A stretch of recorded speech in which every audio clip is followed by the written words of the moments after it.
Ah, do do do do do do do.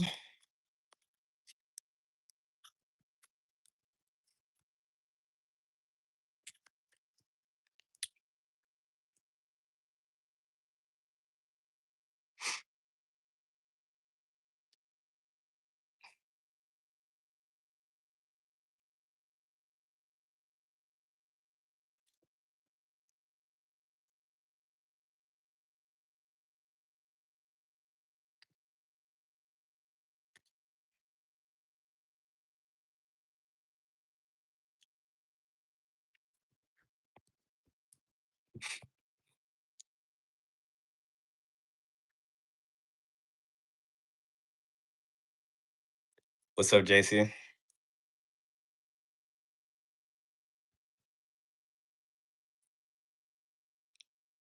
Bruh, what's good? What's up, Level? What's up, Takir?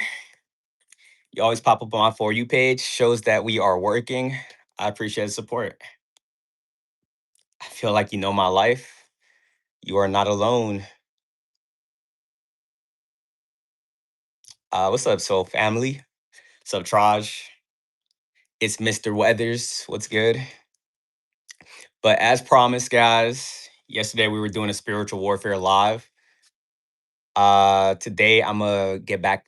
I'm gonna talk about monitoring spirits. We're gonna talk about soul contracts, the 9 to 5, how that's like spiritual warfare. But yeah, it's gonna be a cool stream today.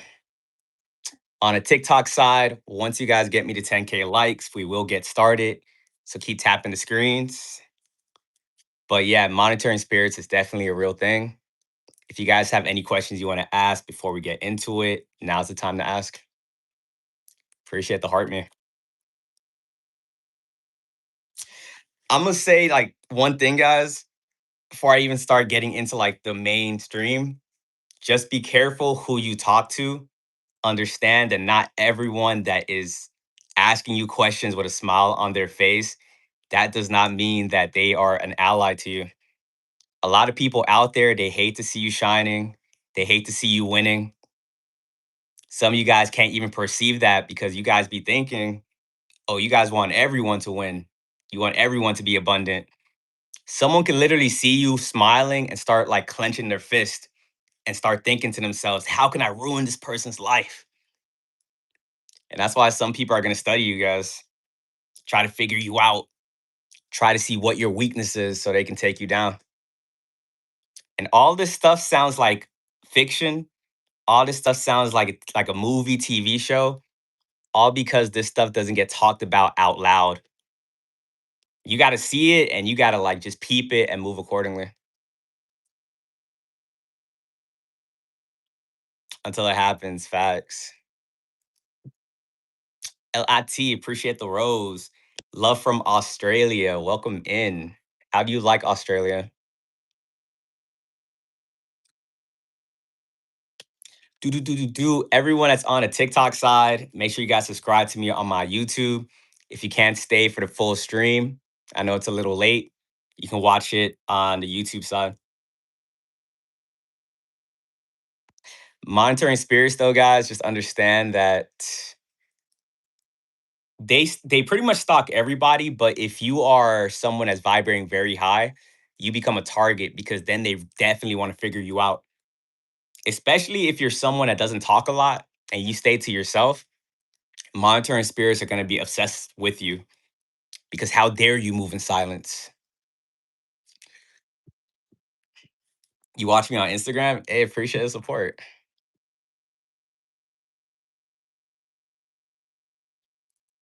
You better call me out. I think the sad part about it too, also too, guys, keep tapping the screens. Once I get to 10K likes, I'll get started. Another thing too, I wanted to go live like 30 minutes ago, but they're like popping fireworks outside. So that might still happen and I might take a pause. Hopefully not, but I'd be so locked in what I got going on. I'd be forgetting about holidays. And then the noise starts going on outside. I'm like, oh, it's 4th of July. Appreciate the heart, man. Is there a way out of this? Out of what? Like spiritual warfare? If that's your question, if someone can answer that question for him, I'd appreciate it. Yeah, I just started the live like 5 minutes ago.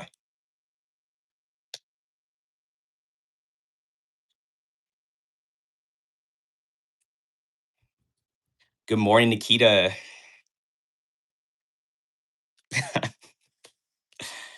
It's definitely not easy. If any of you guys going through something right now in spiritual warfare, don't let it get to you guys. The more you're getting attacked, that just shows you're worth getting attacked over. And if you're getting attacked a lot right now, that means you have a breakthrough that's on the way.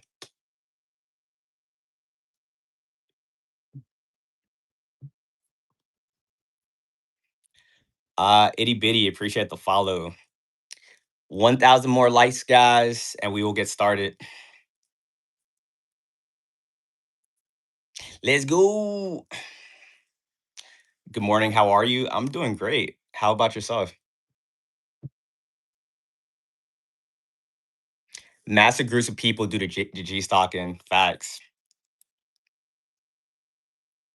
I'm gonna start doing like member only, or I'm gonna have like some YouTube only streams because with YouTube, I won't have to worry about saying that on TikTok. If I say that word over here on TikTok, they start tripping. Hey, but we have reached 10K likes. I'm about to get started. For all you guys coming in here, you don't know who I am. You're Not Alone, YNA for short. I talk a lot about spiritual warfare. Yesterday we did a stream, we were breaking it down. Today we're gonna get into soul contracts, monitoring spirits, 9 to 5, how that is spiritual warfare in a nutshell. But we're gonna start with what is on the screen. Soul contracts. If you guys know what that is, drop ones in the chat. Appreciate the heart, me.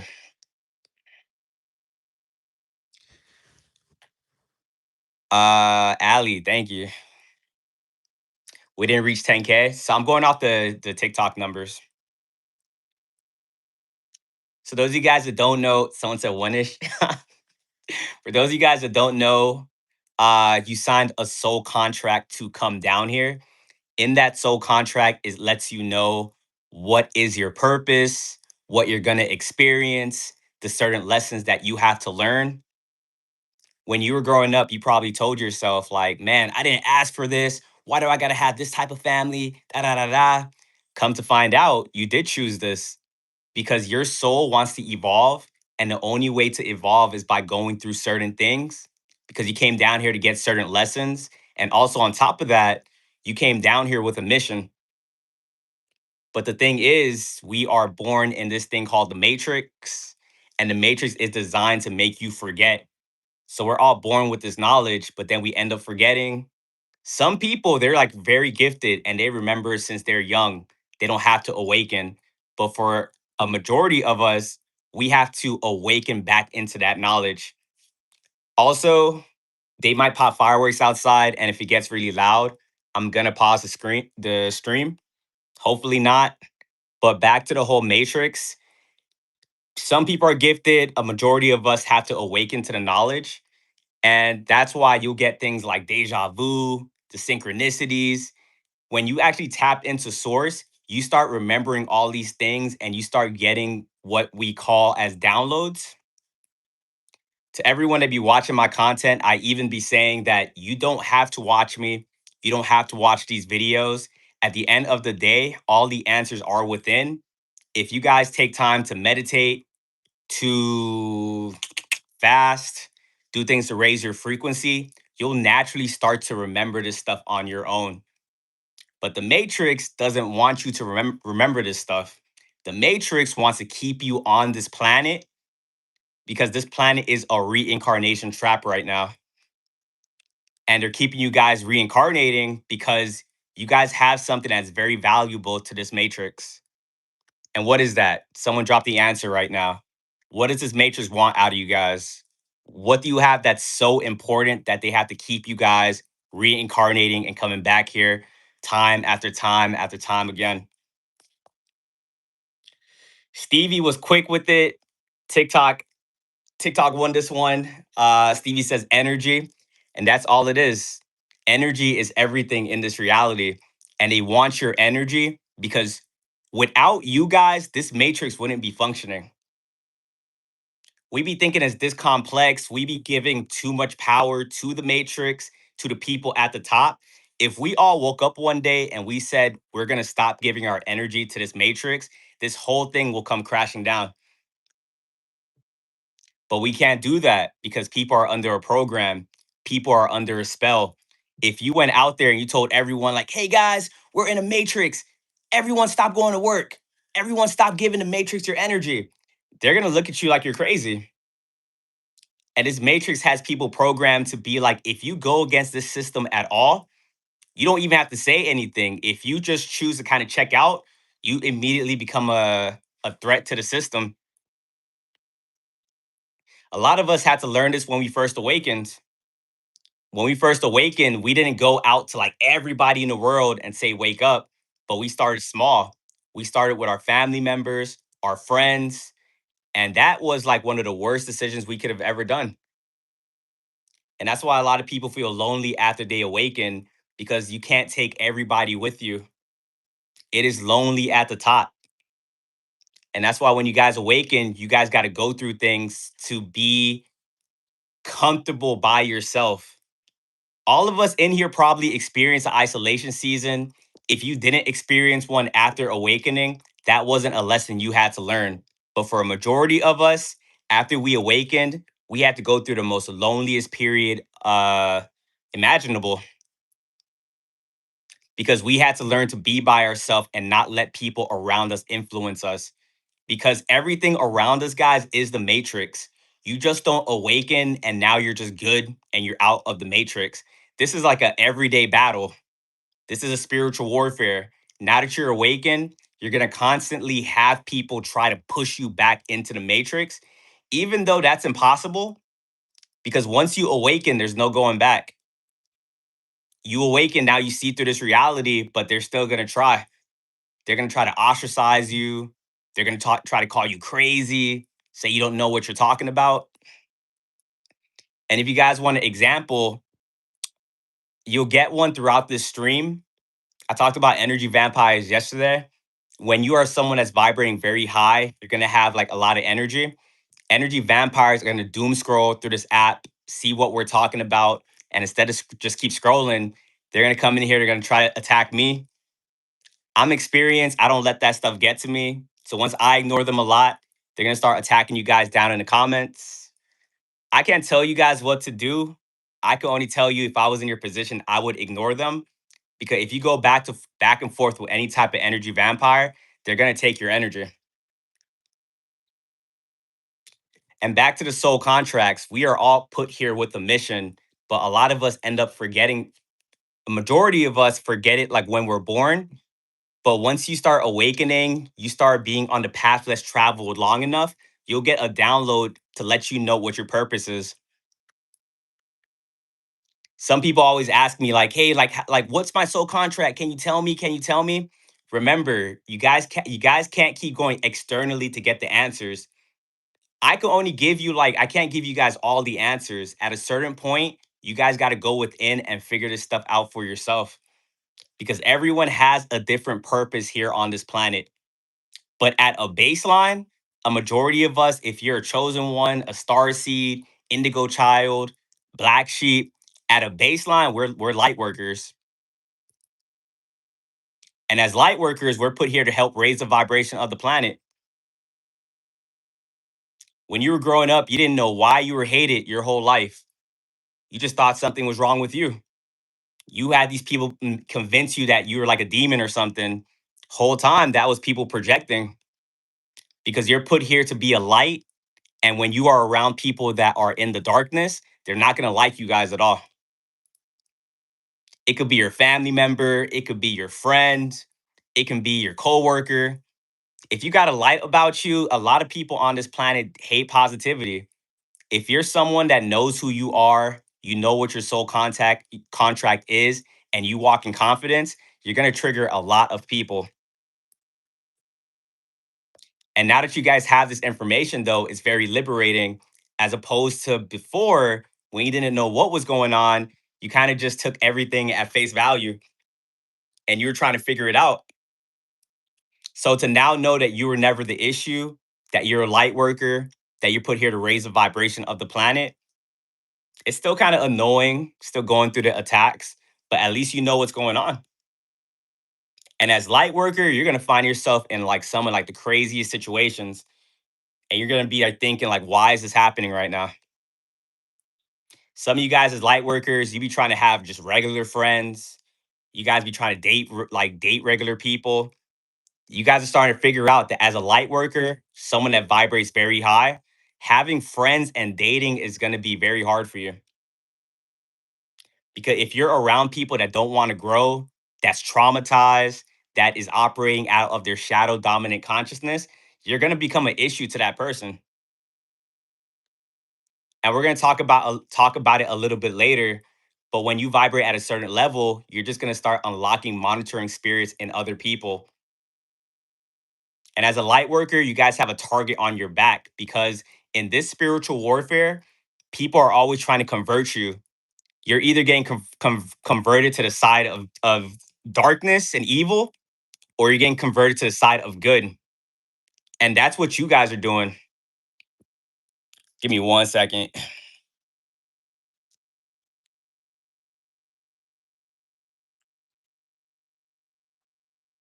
So even without you guys knowing that you're doing it, your influence, your energy, that's helping people to uh not to even say you're going out there with the conscious intention of you got to help raise the vibration of this person. You guys underestimate yourself, but one conversation with you guys is enough to have someone feeling so good about themselves. And that within itself is you doing what you were put here to do. Because when you lead by example, when you're that light for other people, when you choose to take the higher road, those are the exact things that help people become more positive, helps people become more hopeful. Rowdy, appreciate it. Why do agents follow people? When you guys vibrate at a certain level, you guys are gonna have like a spotlight on you. Some of these empty vessels, they get a little bit weird. They want to start stalking you, but you guys are gonna have a lot of eyes on you when you vibrate at a certain level. But some of you guys, like when you think about like your soul contracts, sometimes you get overwhelmed with what you might have to do. Sometimes all you're doing is just being yourself. A lot of these things, you're not making a conscious effort to do it, but you never know the behind the scenes of what is happening. No one, a lot of people are never going to tell you straight up, like, hey, you inspired me. One conversation with you, I'm positive now, this and that. A lot of this stuff is like thankless, but at the same time, you still feel good when you make other people feel good. And a lot of people, they're not like that. A lot of people are very sadistic. A lot of people are in their demons, their trauma. A lot of people get pleasure out of traumatizing other people. And you guys are some of the rare individuals where you actually want what's best for other people. You guys live in abundance. And because of that, you're going to impress and inspire a lot of people. But law of polarity, you're also going to attract a lot of people that just want to like take you out and dim your light by any means possible. But in that soul contract, once again, guys, you guys signed up for the families that you guys have. If you guys got born in a narcissistic family, or everyone in here, if you guys got born in a narcissistic family, drop ones in the chat. Where my black sheeps at? Where my generational curse breakers? Right before you got here, you guys signed that soul contract. There was a box on there said born in a narcissistic family. Some people don't sign that. Don't check off that box. You guys chose to do that because you know that suffering gives you knowledge, it gives you wisdom, and being born in a narcissistic family system will teach you so much. A lot of you guys, when you got born in that narcissistic family system and you're growing up, you became an old soul off the gate. You guys was like 12, 13, walking around with knowledge no kid should ever have. But that's only because you had a family that wasn't like really sheltering you. You was battling your family from a young age. Your first enemy was of the household. And also, too, what makes the path of being born in a narcissistic family system so hard is the fact that they're grooming you to be around other narcissists.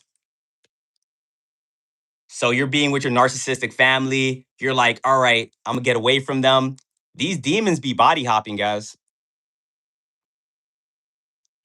If you guys don't heal, if you guys don't figure your stuff out, you'll escape one demon and still deal with that same person in another body.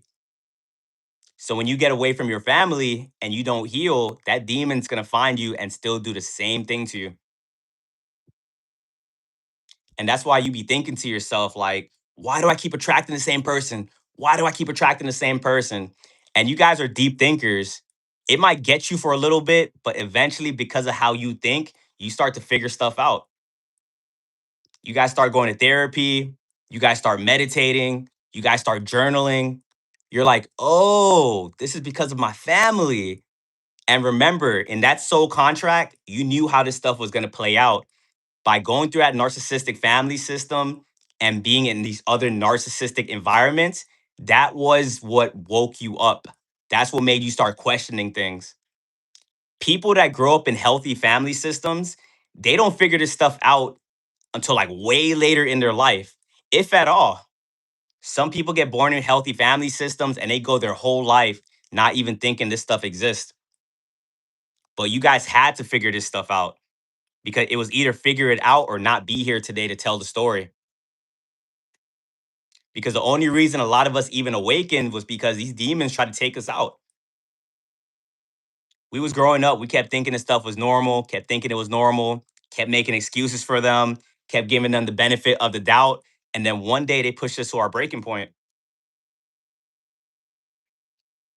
Rock bottom. We were forced to kind of like go down some rabbit holes, start studying this stuff, and then you start figuring out that you were surrounded by demons for most of your life.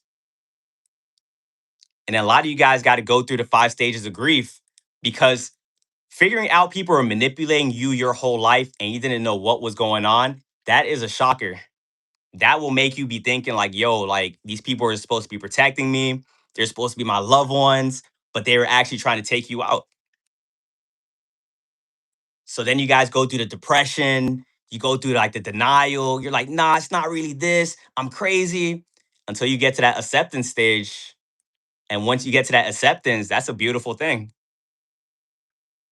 Because in that soul contract, you knew that it was going to be hard in the beginning, but you also knew that you were going to get certain abilities once you walk through the fire.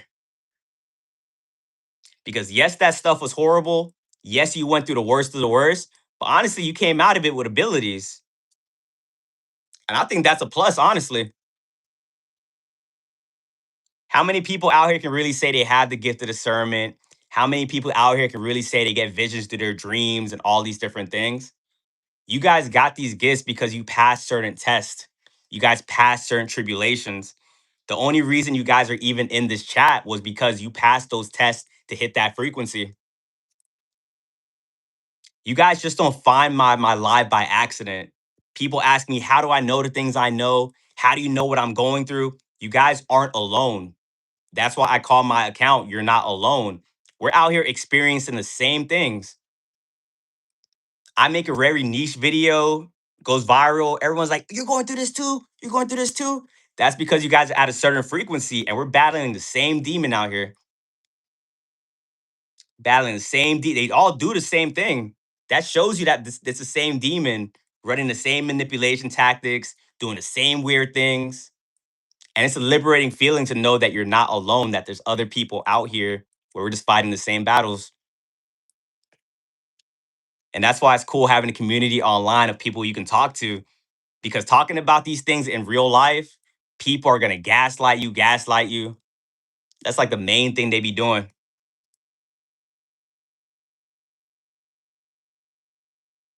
Hey, if you guys get gaslit a lot on this journey, like drop ones in the chat.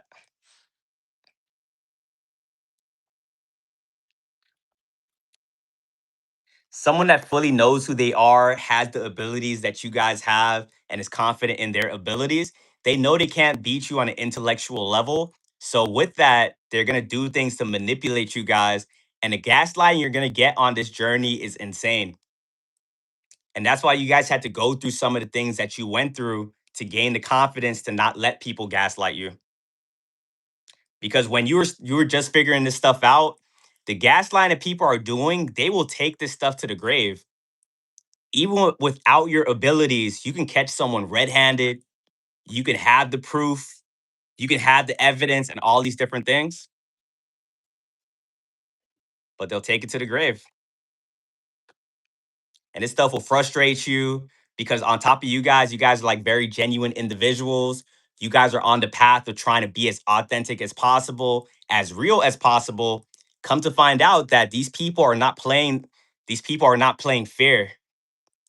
90% of people are playing these power games, and that's what makes completing your soul contract so very hard because the more you're on your path, the more you're doing what you're supposed to be doing, you're going to get people sent your way that's going to do some crazy BS to you. And that's when you guys start learning that you got to really kind of move in silence because a lot of these demons, they're waiting like witchcraft, the manipulation of energy. These demons be waiting for you to explain yourself, to talk to them so they can take what you say, twist it, misinterpret what you're saying. You be feeling like you're having like what is going on? You be feeling like you're in a fever dream. But now that you guys have your psychic abilities, now you guys can see through these demons like immediately. Now, as soon as people start lying to you, you detect it immediately. That's another ability that we get. Remember, these psychic abilities, to everyone saying that they would rather be unawakened, think about being on this side. You got so many different abilities. You guys are a human lie detector. People can't lie to you. Thank God for these gifts because a lot of people are just lying and lying. Me, myself, I can say when I was growing up, I lost faith in humanity a long time ago because I kept getting obliterated because I was kept trusting people I wasn't supposed to trust. I just kept thinking everyone's telling the truth. You come to find out it's a battlefield out there. It's the Hunger Games. And if we didn't have these abilities, me myself, I probably wouldn't have came down here to be honest. Sign that soul contract, you knew you're going to have these abilities. Sometimes we might say, "Why did we sign that? Why did I sign that soul contract? I must have been unconscious this and that." Hey, the perks makes us at least consider going down here. Because if we came down here, we didn't have these abilities. At least I know myself, I probably wouldn't have come down here. I'm like, that's going to be a losing battle. God gives people free will. And with free will comes people doing some very evil things. And you guys had to get your abilities to even out the score. But you had to earn it. You had to earn these gifts. Not everyone has discernment. Everyone can activate it, but a lot of people choose not to be on that path. Many are called, few are chosen. And because you guys passed a certain test, you guys kept going through life, you guys kept going through trauma after trauma. And God's been watching you guys for like a minute, trying to see, are you gonna break? Are you gonna break? And you probably bent along the journey, but if you guys made it to this chat, you guys never broke. Because a lot of people along this journey, they sell their souls like immediately as soon as they go through trauma. You guys activated your abilities because you didn't sell your soul because that's not even in you. You can't even operate like these people. You probably had a time in your life where you're like, you know what? If you can't beat them, join them. And you tried to be like these people. And that was a horrible feeling. You're thinking to yourself, like, are people actually being happy doing this? You tried to operate like that. You're like, oh God, oh, nah. Back to the house for me. That is not for me. And then you're like, you're all right. You're going to accept a losing battle because you're like, you know, you're never going to be like them. But then once you fully accepted that, God's like, all right, you passed the test. Now here's your abilities because now we can trust you with these things. And every time you was passing these tests without you even knowing, you were going up ranks in the spiritual realm, going up ranks, ranks, ranks. And with each rank, you unlock different abilities. And once again, this soul contract, You guys knew what was gonna be unlocked, and that's what motivate you guys to come down here. Because for one thing that's on that soul contract is this thing called divine protection. And knowing you're divinely protected makes battling these demons a whole lot more manageable. How many of you guys divinely protected in the chat? Drop ones in the chat. Ones in the chat. If you guys found this chat, everyone should be putting some ones. Unless you're an energy vampire or a monitoring spirit, but a majority of you guys should be putting one. This is something you guys have seen in real time. This is something that you actually have to experience to believe it, because you guys be out there sometimes, at least in the beginning, you be telling people I'm divinely protected, but people don't be believing you. But we believe you. The collective believes you. I can meet any of you guys in this chat. You tell me you're divinely protected. I'm like, bet. Someone like me, let's get it. But one thing I'm gonna tell you guys is probably don't tell it to other people that's in the matrix or these demons, because divine protection, these demons take it as like a challenge. And they're like, I'm gonna show you. You think you're divinely protected? If you got divinely protected in your bio, I suggest you take that out. Monitoring spirits be watching you, stalking you. They see that, and now you're a target because you're letting them know you're letting them know who you are for the most part. As a chosen one, star seed, the high vibrational light workers, you guys are a target. And once again, we had to earn these abilities. And being divinely protected comes with a lot of responsibilities. It's not all rainbows and sunshine as social media makes it. Law of polarity, everything comes with its pros and cons. And with divine protection, you guys are held to a higher standard. And that's why if you guys ever do anything bad, you notice you get your karma immediately. There's some people out here, they can do bad things, their karma's eventually gonna come. But with other people, you notice it comes a little bit later. For you, you get punished immediately. And at a certain point, you're like, damn, like why can't I do anything? But that was to keep you on the path, keep you on the path. If you guys have noticed that happens to you guys, drop ones in the chat. As soon as you do something bad, like God's like, that's to keep you right on the path. But like I said, being divinely protected comes with that responsibility. But at the same time, once you earn it, no one can really mess with you guys. And some people ask sometimes, like, if I'm divinely protected, does that mean no one can attack me? Nah, nah. Attacks are still gonna happen. The weapons are gonna form. It's just never gonna prosper. So people are gonna attack you, but when people attack you, you're gonna notice they get their karma immediately. It's that mirror that you guys are. If you guys do any bad, you get karma immediately. But if anyone chooses to do bad to you, they get their karma immediately. And that karma be horrible. And God is not vindictive. The karma isn't to be like, oh, we just want to punish the bad ones. God has faith in like everyone on this planet. Karma is there so people can figure it out, because when the punishment fits the crime, if someone self-reflects after the karma, they can grow as a person and then heal their demons and stuff like that. A lot of you guys have learned things because you went through the pain. We're not perfect in here. We're human beings. We all did something we weren't supposed to do, got our karma, and we're like, oh, we're not supposed to do that. Some people aren't learning though. Some people don't have that growth mindset. Some demons go through something, get their karma, get back up, and do the same thing over. And remember, the planet is in a reincarnation trap. If you evolve and complete your soul contract, you will get off of this planet. You will be able to transcend to the next dimension. But if you don't learn what you got to learn, you will come right back down here to do it again. Some demons have been reincarnating for like over a hundred lifetimes, 200 lifetimes, because they can't learn their lesson. They keep doing the same thing over and over and over. You guys probably have someone in your life right now. They keep attacking you. They get their karma. They go back to attacking you. They get their karma.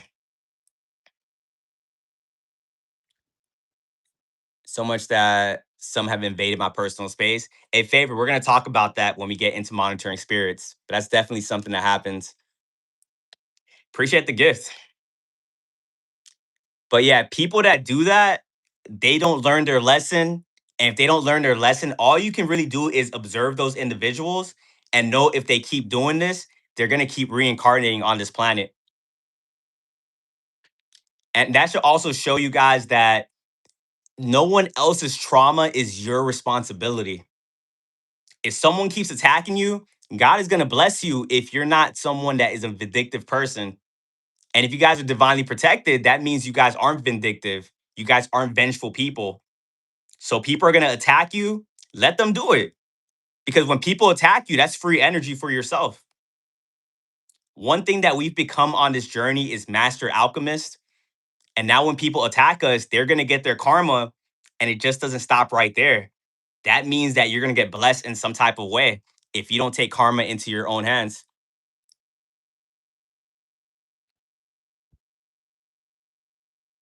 So when people start attacking you and you start seeing them doing the stuff that they be doing, you got to reframe your thoughts into, oh my God, why are they attacking me right now? This is horrible. Into, oh, I'm about to have like a breakthrough or something.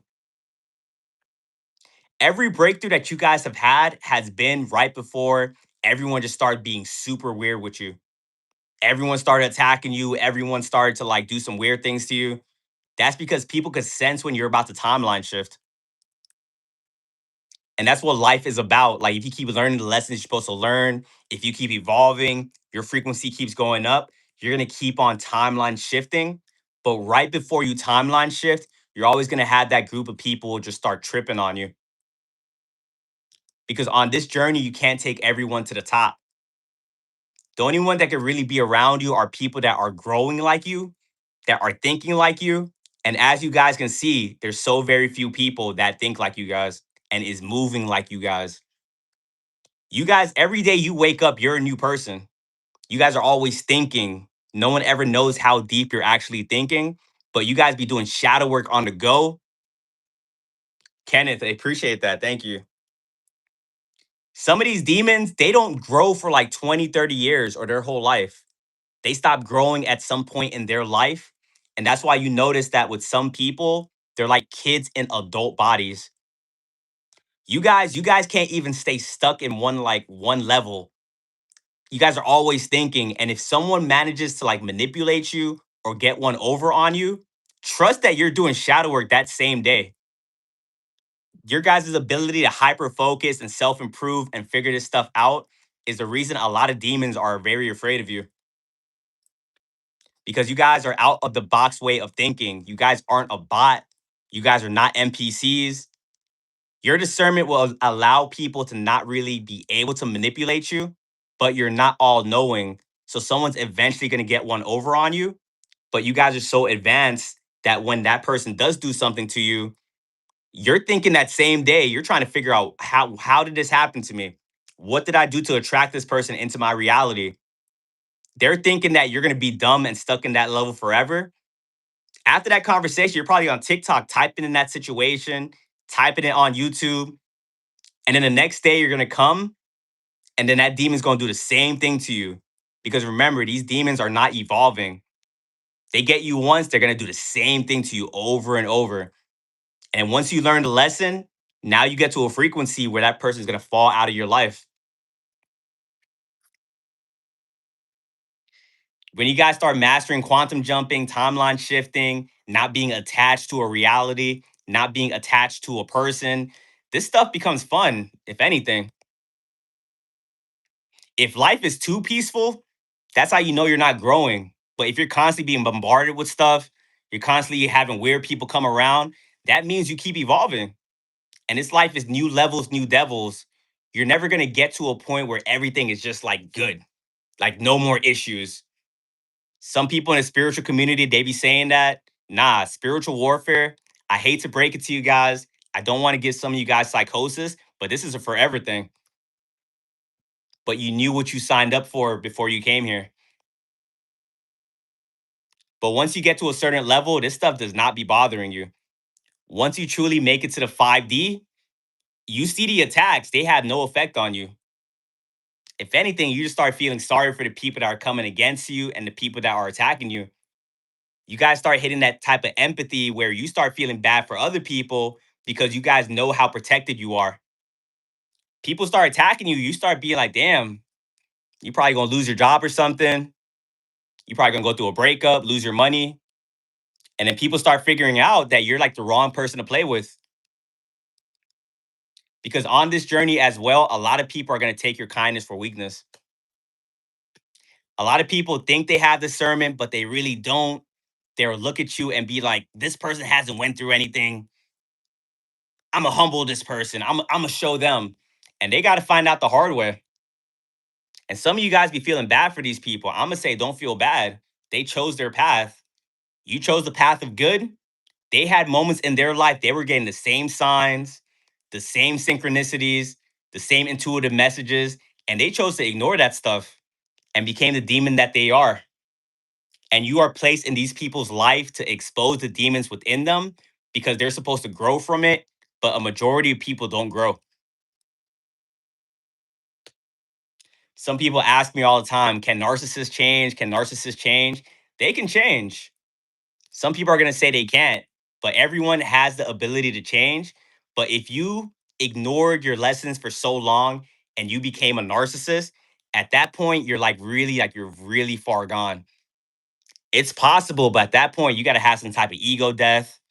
Something very traumatic has to happen for you to be like, I got to make a change. You got to go through some type of dark night of a soul. Someone said, yeah, they'll learn. But like I said, guys, if you guys are on the path, you guys are doing what you're supposed to be doing, and you complete your soul contract, you will be able to transcend to the next dimension. You guys have awakened, you guys are in alignment, and don't think that you have to have this stuff figured out by tomorrow. You guys have been trusting your intuitive messages, whether you believe it or not, because that's the exact reason why you got to this point right now. The real me, appreciate it. First gift, HIM, thank you. Everyone in this chat, I do want to show my appreciation to you guys. We got like 600 people in here. Thank you guys for giving me a platform. You don't have to be watching me at the nighttime right now. So thank you guys. If you guys are in my TikTok, subscribe to me on YouTube. This live is going to be uploaded after this live is finished. And as you guys are on the path of completing your soul contract, once again, you become a target where the matrix is going to try to stop you by any means possible. And that's why I talk a lot about spiritual warfare because they're going to send a lot at you guys. And you guys have to be educated to be able to see these things. A lot of you guys already have the ability to see narcissists from like a mile away. One thing I'm going to say is to always trust your discernment. People are going to be out there trying to gaslight the things that you are seeing. Everyone in this chat right now, know that what you're seeing is correct. Don't let them tell you any different. Don't let them tell you that you're crazy. If you're feeling something is off about somebody, that you're getting some type of intuitive message. And if you choose to ignore said message, you're going to be in for a bad time. But one of the enemies they're going to send at you guys are monitoring spirits. And if you guys know what monitoring spirits are, drop ones in the chat.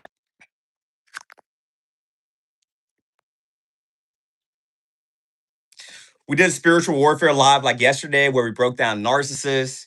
I'm gonna talk a little bit about them at the end, but I did promise everybody I was gonna come back and talk about monitoring spirits. And I do see a lot of ones in the chat. That means you guys are aware, you're seeing what's going on out there.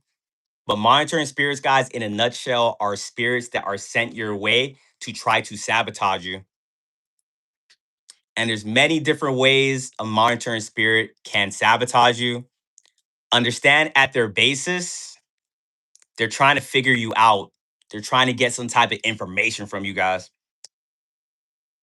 And growing up, you guys was getting obliterated by monitoring spirits a lot, and you didn't even know what was going on because you thought that everyone was a good person. Everyone wanted everyone's best interest at heart. You guys are opening up about things that you were not supposed to open up about. And it took you guys awakening and opening your eyes to be like, oh no, there's some demonic people out here. And people know how to play the part very well, guys. People think that a demonic person has to look like demonic, like look evil or something like that. These people are actors. The world is a stage. You can have someone smile in your face. They can tell you good job. They can tell you I always knew you were going to make it. And the whole time they're thinking in their head, I hate this person. Why do you get that and I don't get to have that? Why do you get to have a girlfriend or boyfriend? I've been trying for a long time. You wasn't even looking for one. They'll think these things, but they won't say it out loud. But when you unlock that discernment, you can feel it. You start being able to know how to read energy. Someone could be as positive as they want, but when you have your psychic gifts, you just you're like, this is a demon right here. It can be you and a friend. Someone walks up to you, they give you a handshake, they tell you're amazing, they bought you a Starbucks drink, they walk away. Your other friend tells you, like, hey, that person's so nice. In your head, you're like, that's someone that's trying to take you out. Because when you guys have your psychic abilities, these people can't hide from you guys. And when you start to get even more advanced, you start to see the signs to look out for when you're dealing with the monitoring spirit. What's some signs in the chat, guys? What's something monitoring spirits like to do? What's like the main thing they do that lets people know? Monitoring spirits be trending on social media. So this is one that's like a little bit more known. So for a lot of people, it's easy to detect. But a big thing too is like knowing and actually being able to act. It's two different things. You can have the knowledge, be out there, then when you deal with one, you'll probably get back to the house and be like, damn, I didn't even know at that point because these things happen very fast in the wild. But someone said it right there. They just asked like a lot of questions. Remember, pay attention to the energy. This stuff isn't black and white. I can't just tell you guys that if someone is asking you a bunch of questions, that's automatically a monitoring spirit. You got to be able to discern these things. You got to feel the energy behind the questions because a lot of you guys in here are very curious people and you guys ask questions. That doesn't automatically mean you're a monitoring spirit. Intention is everything. You guys ask questions because you're naturally curious. Other people ask questions to destroy you, to try to figure you out. And that's why you guys having conversations as like an authentic individual, now that you guys are awakened, you guys don't want to talk to a lot of people because a lot of people have ulterior motives. When you were younger, you thought that people just was having conversations with you to connect with you. And that sounds like a normal thing. But 90% of people, they're not doing that. People are having conversation with you because they're trying to see a weakness. They're trying to see what you're insecure about. They kind of like they're looking at you. Did you get triggered right here? They're like, oh, I can use that against them. Someone that gets information about you and throws it in your face later on, that is a monitoring spirit. And some of you guys be dating these people. That's why you guys got to know how to vet people out. Because what do you mean that you dated somebody? They told you they loved you. They said you're gonna be there, be with you forever. But as soon as you guys break up, they're throwing your trauma in your face. That's very demonic. If people do that, you gotta cut them off immediately. Because remember, the world is a stage. People are wearing masks, and you gotta believe people when they show you who they are. Think about yourself. You're not gonna do that. Like, what? If someone tells you something, you keep it to yourself. But like I said, some people just want to get information about you because in the act of doing that, they siphon your energy by doing it. If you're like a naturally like calm person, monitoring spirits are always going to try to get a reaction out of you. And based on what they studied from you, the information they acquired, that's what they're going to throw in your face. Some of these monitoring spirits be studying you with the intention to do a humiliation ritual on you in the future. Once again, not everyone that is around you is someone that has your best interest at heart. Indigo, appreciate that. Some people be around you to study you, around with like multiple people. They try to figure you out, and then once they know they have enough information, then they start initiating that humiliation ritual. They start trying to humble you in front of the group, trying to embarrass you. And some of you guys always be thrown off like, wow, I thought you were my friend. We talked about this, we talked about that. And these people got no shame. They can turn off their, well, they're not turning it off because they never had empathy to begin with. These people know how to fake empathy. And you got to like be able to peep that out because what these monitoring spirits do, they mirror you guys. Having discernment, guys, and being this far in the journey, it does not make you untouchable. You guys got to be on guard at all times. Some people say you have discernment, you're good. You don't ever have to worry about anything. Nah, they're learning as well. We got some monitoring spirits in the chat right now trying to study us, trying to figure out what do we know? What's another tactic that we can do? But if you pay attention and you keep your discernment on at all times, even if you don't know a tactic, you can feel like what is going on. And remember that mirroring, that's a witchcraft spell within itself. Witchcraft is a manipulation of energy. People doing black magic mirroring you with the intention to get information out of you so they can sabotage you, that is witchcraft. And what does a mirroring spell look like? If you're already like a naturally like guarded person, you're on guard, you're like, all right, I'm gonna make sure I don't say anything to anybody. I'm good. What someone is gonna do, you'll probably have someone and like pay attention to their personality. That's where your pattern recognition comes in. If you know someone is normally like this, they're normally like a quiet person. They're laid back, this and that. But then one day they come up to you, they start smiling in your face, like, "Hey, how are you? You're good." Da da da da. And then you start feeling safe. You're like, "Oh, this person's cool." And then next thing you know, like you gave that person information, and you didn't even know why you opened up. But what they did, they just mirrored back yourself to you. These people be studying you. They're like, "Oh, this person is naturally empathetic. Oh, they like to laugh a lot. Oh, they're very polite. Oh, they like this." And they give you back your own personality. And then your discernment, you just throw it out the window. You're like, oh, this is like a cool person. Eddie, appreciate it. That's why you guys can't really be on autopilot out there. Because the moment you go on autopilot, the next thing you know, you're going to give information to someone that you weren't supposed to give it to. And what's the ways that they can use that information to like kind of like ruin your life or sabotage you? It's many different ways. One example I can give you guys is if you guys just had a showdown with a narcissist, if you guys just had a showdown with a warlock and you got away from them, it doesn't end there. A lot of monitoring spirits are minions, they're flying monkeys. So once you get into it with the narc, they will send someone your way to get some information out of you. How many of you guys experienced that? Drop ones in the chat. You get into it with your mom, you detach, they send someone your way asking you questions. Oh, what happened? You guys good? Everything cool? You get into it with a coworker, you're trying to like be silent about it. And you got some other coworkers coming up to you trying to figure it out. Like everything cool. I just wanted to check on you. You straight? They remember these people fake empathy. If you're dealing with a demon, they don't have empathy. So they'll come your way trying to like act like they're concerned. They'll know exactly what to tell you to make you feel safe.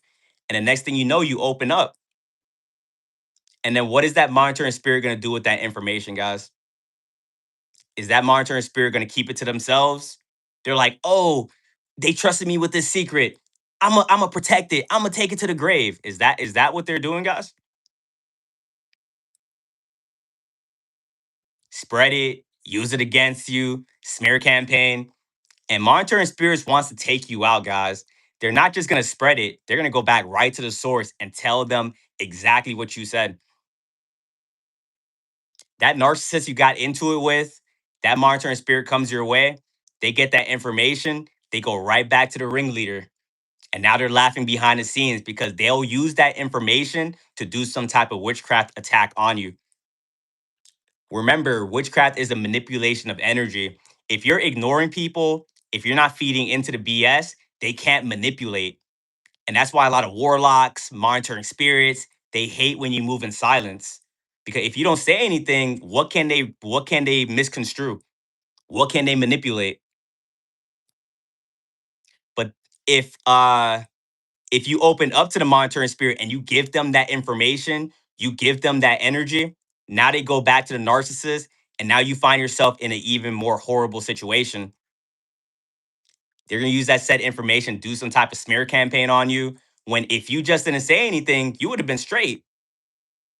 Yeah, they're going to keep trying. It's going to be a little bit annoying, but the more silent you stay, the faster you can get yourself out of these situations. And remember, they mirror you, they fake empathy. They know how to act like they're understanding. And if you guys are people that are always thinking to yourselves, like, no one understands me, no one ever sees my point, no one ever defends me, they use that against you. Remember, they study you, they know what your weakness is, and they send the exact people that can do it, that do that to you. And that's why a lot of times you don't even know you're giving that information away. Sometimes you guys thought you had a genuine conversation. You walk away, you go grocery shopping, you're at your house just chilling, just relaxing. And then you're like, oh, damn. And you start thinking, because you get a download. God be telling you guys like when you messed up. But also, too, God be trying to tell you in the moment. But sometimes you guys be trying to fight through that feeling. Remember, in this spiritual warfare, you guys are divinely protected, but you got to meet God halfway. You got to meet your abilities halfway. Sometimes God be trying to warn you guys, you ignore God. Sometimes you see it for yourself, your discernment lets you know that's a demon. You ignore your own abilities. When you start ignoring your divine gifts, when you start ignoring God, you got to take that lesson.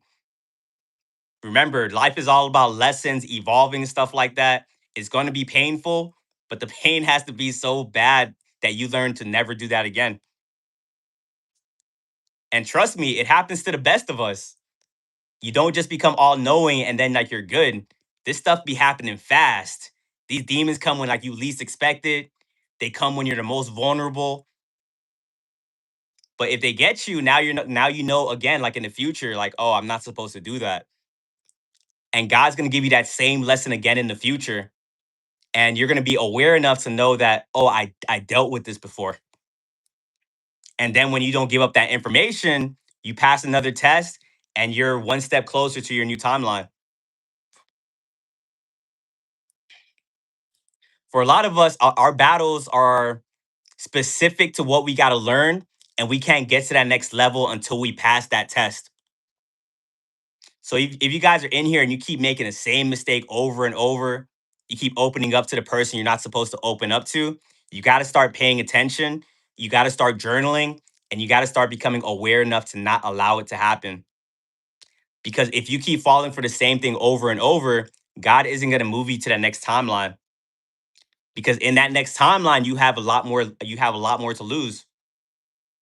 How can God give you that next job? How can God give you that relationship?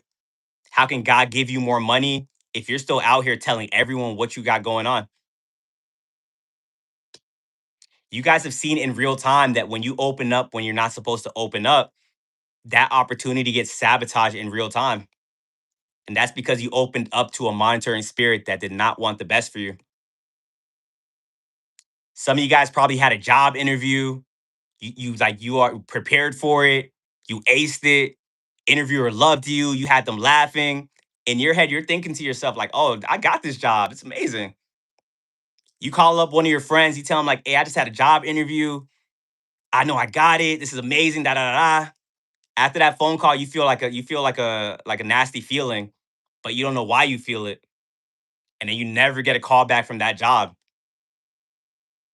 Come to find out, you opened up to a monitoring spirit, someone that has been trying to get a job for a minute, but can't get it. And then when you opened up, now they're jealous and envious. So even though they told you good job over the phone, they're thinking to themselves, like, why did they get to get it? We're the same level. That they just start getting frustrated. Evil eye is a real thing, guys. People put that evil eye on you, they're actually preying on your downfall. Preying on your downfall, that expression is a real thing. A lot of people don't want to see you succeed. And a lot of you guys discovered this when you guys start progressing, when you guys start being on your grind, because a lot of you guys had a humiliation ritual that flipped a switch on in your brain and you started getting to work. You start trying to figure stuff out, you start learning. And when you start doing that, you expose a lot of monitoring spirits that were around you. Because a lot of you guys thought that when you awakened and you start bettering yourself, you thought everyone around you was going to be supportive. When you guys started elevating, was the people around you supportive? Were they not? What were they doing? Put that answer down in the chat. You start being confused. These people, it be people you never expected. Your best friend is hating on you now, attacking you, but it's confusing because you're still thinking in the old way. You're like, well, they're my friend. Maybe I'm imagining things, this and that.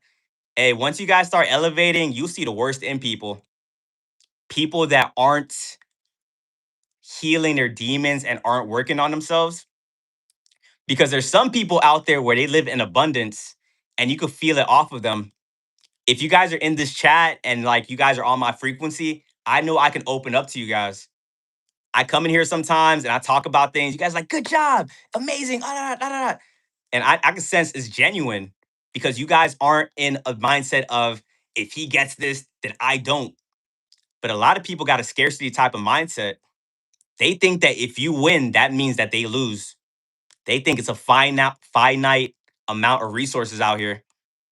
And instead of people trying to figure stuff out, instead of people asking you, how did you do this? How do you do that? They're going to try to pull you down. These monitoring spirits is a crabs in a bucket type of mentality. Instead of trying to elevate with you, they will do whatever they can to pull you down. Some of this stuff is very subtle and them trying to humble you, them trying to ignore your achievements. And some of this stuff is very overt where they're going to straight up try to sabotage you. You're going to see the worst in people and you're going to be thinking to yourself, like, damn, like, you just never expected that. These people are happy to see you fail, but when you got something good going on, they're angry. You probably have people around you where they're always kind of quiet. Anytime you have something good to say about your life, they don't even want to like talk to you about it. As soon as like you go through something, you tell them you lost your job, you start seeing them perk up like, you lost your job? What happened? Everything good? Da, da, da. They start to like take pleasure out of your misery. And that shows you that's an energy vampire. True people that's on your frequency and lives in an abundant type of mindset, they don't your achievements, they're gonna be like happy for you. You tell them positive things, they're gonna like it's gonna make them happy because they're happy to see you succeed as well. But there's so very few people like that out there. Some of you guys can't even tell your parents anything. You see that they're stuck in an old way of thinking. They never conquered their demons. Parents are supposed to naturally want the best for you. They brought you into this world. Some of you guys, your parents was your first enemy. So when you had an achievement, you would tell them, they'll just look mad, like right in your face. Ignore what you told them. You told them you got a new job, they didn't care. You told them you got a new car, they looked angry. Some of you guys got a new apartment, your parents just never visited you. These are people that don't want to see you like succeed. These are people that want to have control over you because in this matrix, it's all about control. And these monitoring spirits be thinking to themselves, if you elevate, if you get to a certain level, you're no longer going to need them. And that's why they're going to try to do whatever they can to sabotage you. And we all got to go through it. These monitoring spirits are gatekeepers to your next timeline. If you're able to ignore them, not let them get to you, you'll be able to step over them and go into your next timeline. But once again, a lot of you guys keep making that same mistake over and over. And trust me, it do be hard when you're trying to reprogram your brain because you go from thinking everyone's a good person, from you talking to everybody, from letting people know your achievements, to having to go from a person that you got to like really stay to yourself, not talk to a lot of people. Someone shows you the first sign of empathy, you're spilling everything. You're oversharing your whole life. And then every time after those conversations, you got to keep telling yourself, stop doing that. Stop doing that. But that's growth. And trust you're not going to have all this stuff figured out by tomorrow. Growth isn't linear. It's going to be like 5 steps forward, 10 steps back. But awareness is the first step. And that's the hardest part. And if you guys are actively showing up for yourself every single day and trying to figure this stuff out, eventually you're going to figure it out. But remember to like you guys gotta like have the verbal skills to know how to navigate these type of conversations. What be throwing you guys off is the whole like the world is a stage. The way these people be acting and moving, you be thinking like there's no way this person is demonic. You just gotta keep telling yourself when you walk out there that people are pretending and people are studying you. Not just studying you through conversations. If you guys are on social media, these people are watching you. These people wake up every single day. They're watching what you post on social media, but they'll never like anything. You'll see in your views, they're like the first one to check it, first one to check it. You talk to them in person, they'll bring up something you posted on social media, but you're like, you've never liked anything. I didn't even know you were following me. That's why you guys got to move in silence. And that's the same thing for social media. Some of you guys awaken and then you couldn't even do social media anymore because you bet you were so sensitive to energy that anytime you probably opened up Instagram, you felt the demonic energy just hitting you in the face. Some of you guys just was smart with it because you understand you can control what you see on social media. So you probably didn't delete social media. You just unfollowed the people that you know was the monitoring spirits and you start liking stuff that can control your algorithm. Because I'm not telling people to delete social media. You just got to be aware if you have it and know that there's a lot of demonic people on the internet. People, we live in a digital age where people can like use social media to stalk you. And that's what these monitoring spirits will do. They use it to stalk you. They use it to figure you out. They use it to kind of study you so they can take parts of your personality and add it to themselves. And that's when we start getting into the whole destiny swapping aspect of monitoring spirits. Because at the end of the day, when these people become obsessed about you, some of you guys are probably going to think that if they hate you, that just means they don't like you. But it's the opposite. The ones that hate you are very obsessed with you guys. What do you mean they're watching you every day but not liking a picture? That's someone that likes you so much, but their hate is like it's like confused admiration. These people want to be you, but they hate that it's you. They'll copy you, but at the same time negate whatever you're doing and stuff like that. That's when it gets pretty confusing because once again, you guys are very like authentic people. You take everything at like face value. But in this reality, someone can hate you and just want to spend more time with you to try to figure you out. And when you were younger, you just never got that because you as a person, if you don't like somebody, you just won't be around them. Oh, they did something you don't like. All right, cut them off. Oh, they're acting like this. Oh, that's not someone I want to have around me.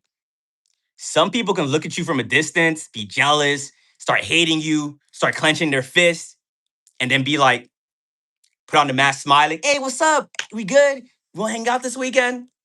Just so they can be around you to figure you out, get some information. And depending on what they do with that information, is the different ways that they can sabotage you. That's why you guys be having falling outs with people and they become a straight enemy. Monitoring spirits, you can't just cut them off and think to yourself that they're going to like leave you alone, go amongst their like live their lives and stuff like that. Some of you guys, sometimes you be thinking you don't want to cut somebody off because once you cut them off, you know they're about to become an enemy in your life. I'm gonna say if you guys are in that type of situation, just always cut them off because you have two options. Once you know someone is a demon in your life, one, you can keep them around. You're probably gonna think they're gonna get better. They're not gonna get better. And there's no conversating with these demons. You're gonna conversate and let them know, hey, I saw you were doing this. Can you stop it? Try to set your boundary. They're gonna double down on whatever they're doing. If you know they're a demonic person. So yeah, you can keep them around. They're just gonna keep staying around you and they're gonna keep siphoning you. Then two, you could cut them off and have them be an enemy. I'd rather have them be an enemy because at least at that point, I can protect my energy. You guys cut these monitoring spirits off. That's how you know like they were a demon. Because if you cut off healthy people are gonna walk away and grow and try to figure out what part did they play in making you cut them off as a person. And you guys get cut off by somebody right now, it might hurt, but you guys are gonna start doing shadow work. You're like, okay, like what part did I have to play in this? All right, I did this. Maybe I gotta like elevate like right here and become a better person from that experience. Monitoring spirits, you cut them off, they're gonna stalk you for like a majority of your life. Because how dare you put yourself first? How dare you protect your energy? The energy vampires hate that. Once you start protecting your energy and having boundaries, they don't think your energy is for you, for yourself. They think it's their energy. Remember, in this spiritual warfare, you guys deal with very delusional people. And what will drive you insane is trying to rationalize a delusional person. You guys got to be so good on this journey. When they start acting crazy, you're like, oh, that's a crazy person. And when they start doing crazy things, you're not surprised by it because you expect the crazy person to do that. It was only in the past though when you're like, why are they doing this? Oh my god, you were like that because you were putting everyone on your level. But now that you awaken and realize you got some traumatized individuals out there, you got people walking around like just crazy and just society's allowing them to be like that. The fact that we got to coexist with these people is a very scary feeling. You never know when someone could just start tripping or when someone is demonic. Thank God for discernment, but that doesn't mean that like you'll be completely good. And that's why you guys got to pay attention to people. Cause I guarantee anyone that is stalking you right now, you probably already had the signs to walk away from that person. But because you tried to give them the benefit of the doubt, now you got someone that's in a one sided beef with you and is crazy and is stalking you. And they're trying to normalize why they're stalking you. These demons, they're being possessed by a demonic entity and their vessel is going to rationalize why they do the things they're doing to avoid the cognitive dissonance. You're going to see these people try to rationalize things and hit things from all different angles. And you're going to have to just tell yourself, like, oh, that person is crazy. And that's why you guys have these people in a one sided beef with you. Because when it comes to energy vampires, when it comes to these monitoring spirits, when they were in your life, you had an etheric cord connected to them and they were there siphoning you, asking you questions, trying to figure you out. And that's why some people you don't know why you feel drained when you're around them. If you guys ever had individuals like that, drop ones in the chat where like every time like you talk to them, you're just feeling drained. You go home, you have a headache. You can't even go outside. You're like, what is going on? But then you wake up, you feel good again. You're smiling. But then you have another conversation with them. You're like, oh, why do I feel this way? Like, what's going on? Like so lethargic. That's a monitoring spirit. And they got an etheric cord on you because you allowed them to be into your life. And unless you cut them off, you're always going to feel drained talking to that person. And it doesn't even have to be having a conversation with people because people be doing witchcraft on you from a distance and you don't even be knowing this stuff. But the witchcraft can only affect you if you give them access to yourself. And that's why removing access makes these people go crazy because they're surviving off of your energy. And if a monitoring spirit is surviving off of your energy and you cut access out of nowhere and they weren't ready for it, they're going to start going crazy because your energy is allowing them to feel good about themselves. Your energy is allowing them to manifest things in their life. Remember, your energy is a gold mine, and you got to think of it as such. And that's why these demons want you so much. Because when they drain you of your energy, our thoughts create our reality and our frequency. So when you're thinking positive thoughts, you will manifest that into your life. But these demons, all they think is negativity. But then one conversation with you, it's like they get their hit. They get a little bit of positivity and they start believing in themselves a little bit. Maybe that monitoring spirit wanted to do social media, but they don't believe in themselves. But then when they talk to you, You're like, you can do it. You got this. Believe in yourself. And they upload one video, but they're not doing anything to sustain the energy. You guys are high vibrational because you guys like do high vibrational things. Like this is a lifestyle. Every day, you guys probably have your little practices that you do. You probably go to the gym, you read, you meditate, you pray, you stay away from negative people. That monitoring spirit, if you can see their day to day routine, you will understand why they're depressed. They wake up at like 1 p.m., they get up, they start arguing with everyone around them. They start going to like bars and stuff like that. They start gossiping with people. All that stuff keeps them in a low vibration. But when they get around you, they just know to themselves that oh, I feel good. This is amazing. And then if you don't set a boundary with the energy vampire, if you don't set a boundary with a monitoring spirit, they're going to get addicted to your energy. And then they're going to feel very entitled. And that's why if you stay around a monitoring spirit for a little bit too long, that's why they start crashing out when you cut them off. And they're going to pull out every type of manipulation tactic after you cut off a monitoring spirit because you're no longer giving them access to the information on your life. What's like one thing they'll say? They'll probably start telling people like they cut me off for no reason. They didn't explain themselves. All that stuff is to shame you to be like, all right, I'm gonna let them back into my life. They're trying to regain control by any means necessary. And a lot of you guys have gotten to the point where you can cut people off and not explain yourself. And that's a beautiful gift.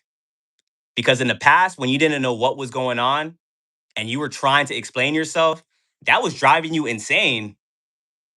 You was explaining yourself to people that did not want to understand you at all. You would go into conversations with people and leave even more confused. You're like, what is going on? Like, why are you misunderstanding me right now? Do I got to talk slower? Do I got to break it down? And that's a manipulation tactic within itself. And because you guys have went through all that witchcraft manipulation, now you guys can peep people out. Some people, I can have a conversation with this person probably, like they'll understand me. And some people, they're too far gone. And those be the people that really try to regain the control after you cut them off. Because when people can no longer manipulate you, when people can no longer siphon your energy, they go find weaker people to manipulate because now they got to put people together because they think the numbers is going to make you be able to control you. And the thing with you guys, once you break out of this matrix, you don't care how many people are against you. It's not going to change your mind. It's not going to make you feel bad. You literally broke out of a matrix system that was put in place by the elites. What does a monitoring spirit like lying on your name going to really do to you? But remember, we're in a Truman Show, and that monitoring spirit, they, Mystic Rose, appreciate it. Thank you. That monitoring spirit, they don't know how to react when people go off script because what they're trying to do to you, it works on everybody else, but they don't know why it doesn't work on you. The last time this happened, when they got cut off, they start telling other people, they cut me off for no reason. And then other people start coming and starting to conversate with them and convince that other person to give them another chance. That stuff don't work on you. You can have like 30 people try to come and manipulate you and tell you, oh, why'd you cut them off? You're a horrible person. You're like, you guys don't, you guys no longer care about external validation. When you guys truly needed external validation, your life was horrible. When you were chasing the approval of others and constantly trying to have people understand you, that was the worst time of your life. Some of you guys lost yourself along the process trying to get that validation. And if that's happened to you guys, drop ones in the chat. Some of you guys is probably in a relationship with the narcissist, trying to get them to understand you, got drained through the whole relationship, and now you didn't even know who you were at the end of the day, at the end of the relationship. You have to look yourself in the mirror and wonder, how did you get so far gone? And now that you guys made it through that, you're not letting people manipulate you any further.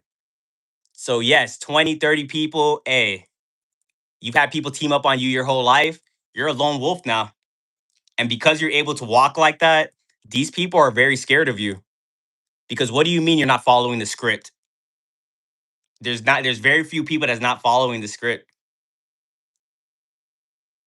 Because in that Truman Show script, it says right here that if they exclude you, if they convince other people to go against you, that you will fold. So when you just stop doing it, they're like, what else are we gonna do with this person? What do you mean they can't fall for manipulation? And that's a beautiful thing to be on this side. But once again, we had to go through hell and back to get this ability. And having this ability, you guys will have a lot of people be jealous of you because you're able to do the things you can do, because you can see through the manipulation, because you can manifest effortlessly. And that's why you're going to have a lot of people try to destiny swap with you, try to copy you. But the funny thing about these people, they'll try to copy you, but they don't want to go through what you went through. Unbothered Empress, appreciate it. Fire name, by the way. People think that you didn't go through anything that to get what you have, when in reality, you had to go to hell and back to be at the level that you're at. And then people start trying to copy you, and God is going to give them that life if that's what they want. Everyone can have the life that they want, but as soon as they start trying to be you, God gives them the first test and they fold immediately. And then they start to see that, oh, being you isn't as easy as you make it look. Because people assume that every because you're smiling, because you're always positive, because you're not in a victim mindset, they assume that you don't go through anything and that you're currently not going through anything. When in reality, hey, you guys be fighting battles, some crazy battles. You just don't speak about it because for one, people won't believe you. And then two, you know like what's complaining really gonna do. You guys be fighting the craziest battle yesterday. You still show up smiling and stuff like that. And people be looking at you like, who do you think you are? You had a good life? Nah, like what are you talking about? Like I just had the worst day yesterday. I just got fired from my job. I'm going through financial stress. I'm going through this. I'm going through that. But you guys had the ability to keep pushing no matter what you're going through. And that's why these demons hate you. Because the thing that demons do, they do witchcraft to put bad things onto your life. That's why monitoring spirits sometimes will check up on you only to see if the witchcraft ends up like if it worked. And when monitoring spirits keep seeing you bounce back after setback, they start to get pissed off. Because what do you mean that the witchcraft didn't have its intended effect? People hate when what they do to you doesn't really hold you back. And that's crazy within itself because all these enemies that you guys be having aren't people that you're seeking out. These people find you when you're minding your business, like you're not even trying to like really deal with these people, and then they try to traumatize you, and then when it doesn't work, now they get pissed off. Once again, that's when like you know you're dealing with delusional people. The old you would have been like, "Why is this happening? Why? What? Now you're just like, "Oh, you're crazy." And then when you know someone is crazy, you can just start moving accordingly. And you guys went through this stuff so much, dealing with the craziness, dealing with the irrational demons. Now you guys have a level of calm that is pretty much like a superpower. Your guys' ability to be unbothered, be calm, not react to the BS has become an ability that is pissing off a lot of your guys' enemies. Because at the end of the day, all they want is a reaction. And that's why they keep poking at you guys. They'll keep poking and poking and poking, keep trying to annoy you, keep trying to rage bait you. And every time you don't react, it's like you're doing a return to sender. And they only have themselves to blame when they're feeling what they're feeling because you're not going out to these people seeking out any type of trouble. They're attacking you and then they get mad at you when said attack doesn't work. And then when you guys get very good at this stuff, which if you guys are in this chat, you are, that's when the accusations are going to start. You guys are walking mirrors. You guys are reflecting back people's demons back at themselves. They just start accusing you of what they are. You can literally be chilling, not saying anything. Someone could come up to you, keep kicking you, keep kicking you, keep kicking you. You don't say anything, you keep looking forward, you just keep looking forward, kicking you, you don't react. Then they start feeling embarrassed. And now they're gonna look at you and be like, you're a narcissist, demon. That person's a demon. And that's what you gotta deal with in this reality. People hate you when you mind your business and you stay to yourself. Because a lot of people just thrive in chaos. A lot of people thrive in drama. And when you're that one person that doesn't want drama, they're like, for one, they don't even know how you got to that level. And a lot of demons just think to themselves that darkness rules all. So they assume that if you beat them in any type of way, they just assume that you're some demonic entity. Going on this path, guys, people are going to put a lot of conspiracy theories on you guys. People are going to try to figure out like how you keep bouncing back. How don't you let these things get to you? They're going to think you're king of the demons. They're going to start spreading all these different rumors about you. And honestly, you guys get to a point in a journey where you just let people talk, honestly. You guys are some of like the most kind people on the planet, the most nice, the most genuine. You never want any problems with anybody. But for some reason, you have someone out there right now saying you're the worst person to walk planet Earth. The stories you be hearing about you, low key, it be sounding kind of cool because a lot of you guys was like people pleasers your whole life, very codependent. So the stories you be hearing about you guys makes you sound like king of the narcissist for some reason. Hey, appreciate that. Thank you. And at one point in your life, you were someone that was trying to like explain yourself and trying to defend yourself against the accusations, the smear campaigns, and you came to find out that that's not something you're supposed to do because we live in a world where people don't really care about the truth. A lot of people are operating off of their demonic way of viewing the world. A lot of people are very delusional in the sense that they can't face their trauma, they can't face themselves. And when they come around you guys naturally like expose people like in real time and they can't take that. And that's why they try to like gaslight you guys into thinking you are what you're not. And once again, we kind of have to go through it to figure this stuff out. If you guys are in this chat and like you are understanding what I'm talking about, that means you have to go through some hard lessons. Because when people were starting to accuse you of these things, you guys have came a long way, but there was a point where someone will accuse you of something and you'll be thinking to yourself like, am I this? Am I that? And that's how you know these demons was like really getting in your head. That's witchcraft. When they start gaslighting you and you start feeling like, am I this? That's how you know they got you. They can literally play in your face. Like a demon can literally like cheat on you. And these are for like the less experienced people in the chat. A demon can cheat on you, do all this bad stuff to you, and then when you try to have a conversation, like, why did you cheat on me? They're like, you always catch an attitude. You made me cheat on you. You're the narcissist. Da da da. That person will go home and be like, am I the narcissist? And for a lot of us, we was in that situation before because once again, we were taking everything at face value and we didn't know we were dealing with demons. Now we don't let people like let them manipulate us into thinking we are what we're not. And because of that, they'll hate you for it. Because at that point, it's like, what more can they really do to you guys? If you guys are fully walking in your authentic energy, if you guys know who you are, this spiritual warfare becomes like very like you start to have more fun in reality because you can kind of see through the scripts, you can see through the patterns, you start to understand all these demons just do the same things. Yes, new levels, new devils, humans are complex, but at their core, they all do the same thing. That's why you guys can start seeing these things from like a mile away.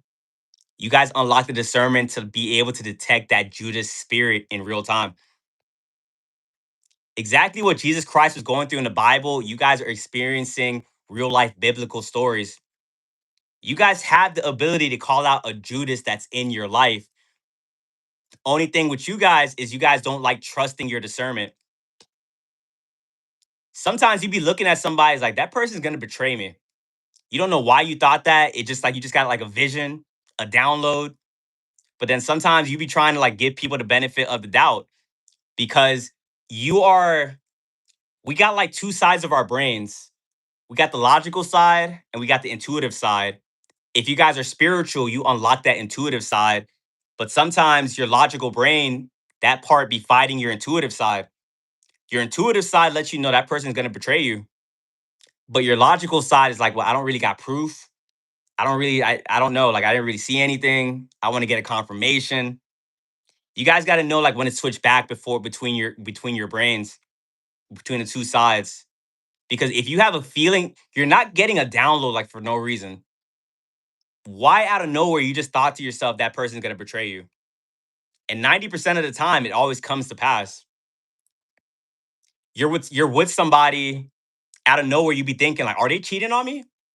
You're not thinking that for no. If you clear out your trauma blockages, if you guys are fully like healed and you're in the 5D, and you're not operating from your trauma, you're not gonna just think things out of nowhere.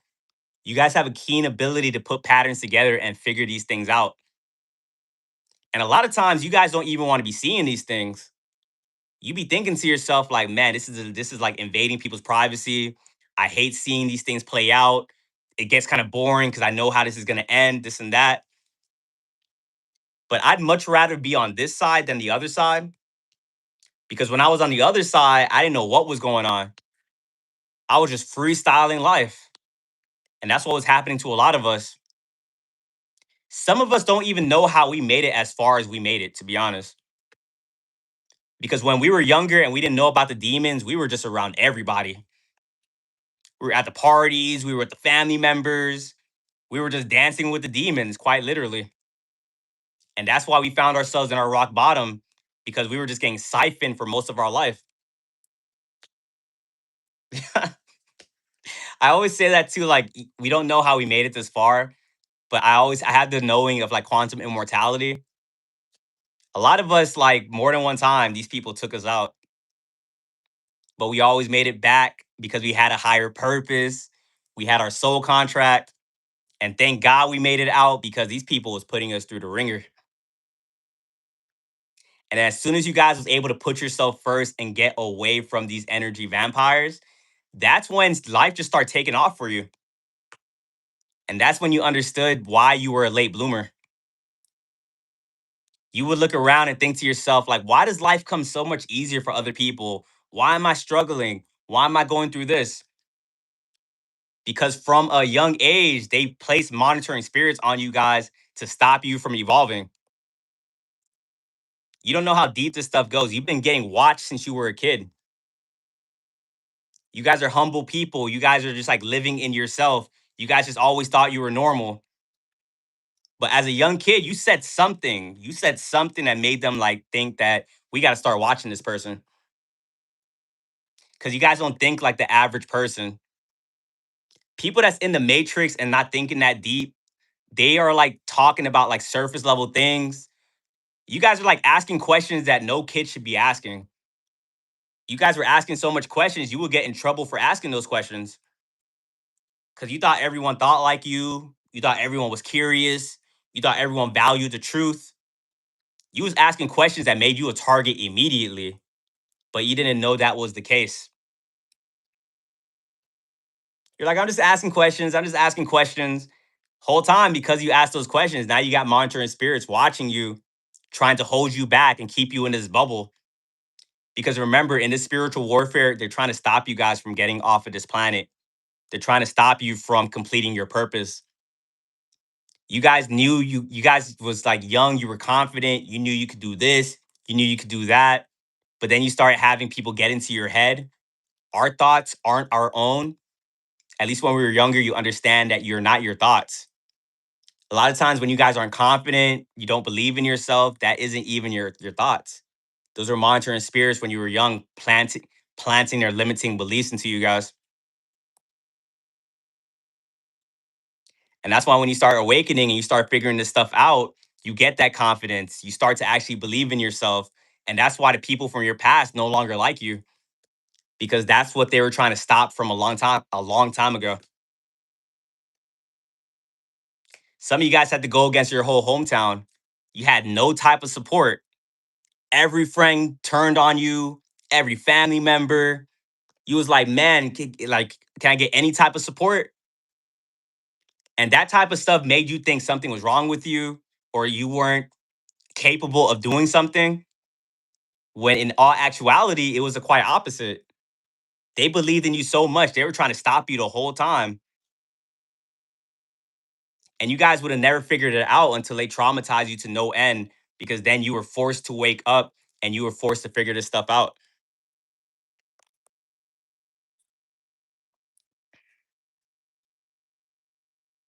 But yeah, guys, when it comes to monitoring spirits, understand that they are everywhere. We're in a matrix. There's only 10% of us that's awake. If people are still within the matrix, if people still are battling trauma, they allow themselves to get possessed. The higher up you go, the more someone can just get taken over by a vessel just so they can acquire information out of you. So you guys got to like really move in silence and don't tell people what you got going on. And that's why for a lot of you guys, working a 9 to 5 is going to be very difficult, because when you get placed into a 9 to 5, it's like you're just surrounded by other demons. And once again, in the past, you took everything at face value. You thought everyone in that 9 to 5 was probably your friend. Come to find out that they were trying to try to take you out. How many of you guys have had like bad experiences with 9 to 5s? You can never seem to hold one.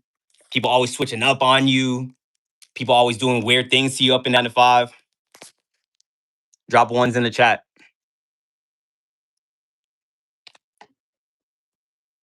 Know this, guys. 9 to 5 is spiritual warfare. I'm not telling you this to go out there and quit your 9 to 5 immediately.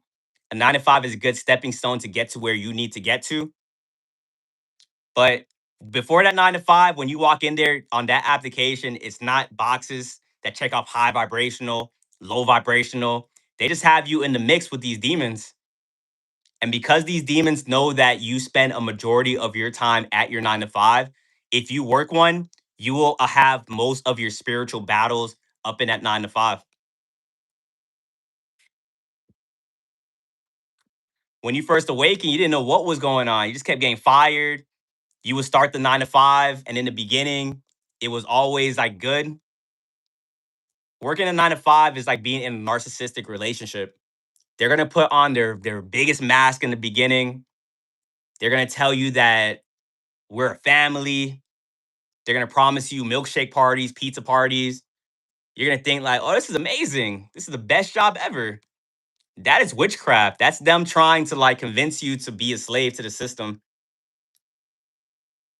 And as with masks, you can't wear it forever. That's when you guys start noticing this stuff a little bit later on. It was perfect in the beginning. They put you on a pedestal. You could do no wrong. You thought you was like the best worker in the world. They kept telling you was amazing. You believed them. You're like, man, maybe I can be like the operator here, or maybe I can be the manager. They told me I can do it. 3 months later, they start tripping on you like crazy. It's like a night and day difference. When you first got there, you could do no wrong. Now, when you get there, now everything you do is wrong. The same things that they praise you for, now they're attacking you for it. But once again, you guys take everything at face value. And I'm gonna say that through the whole stream.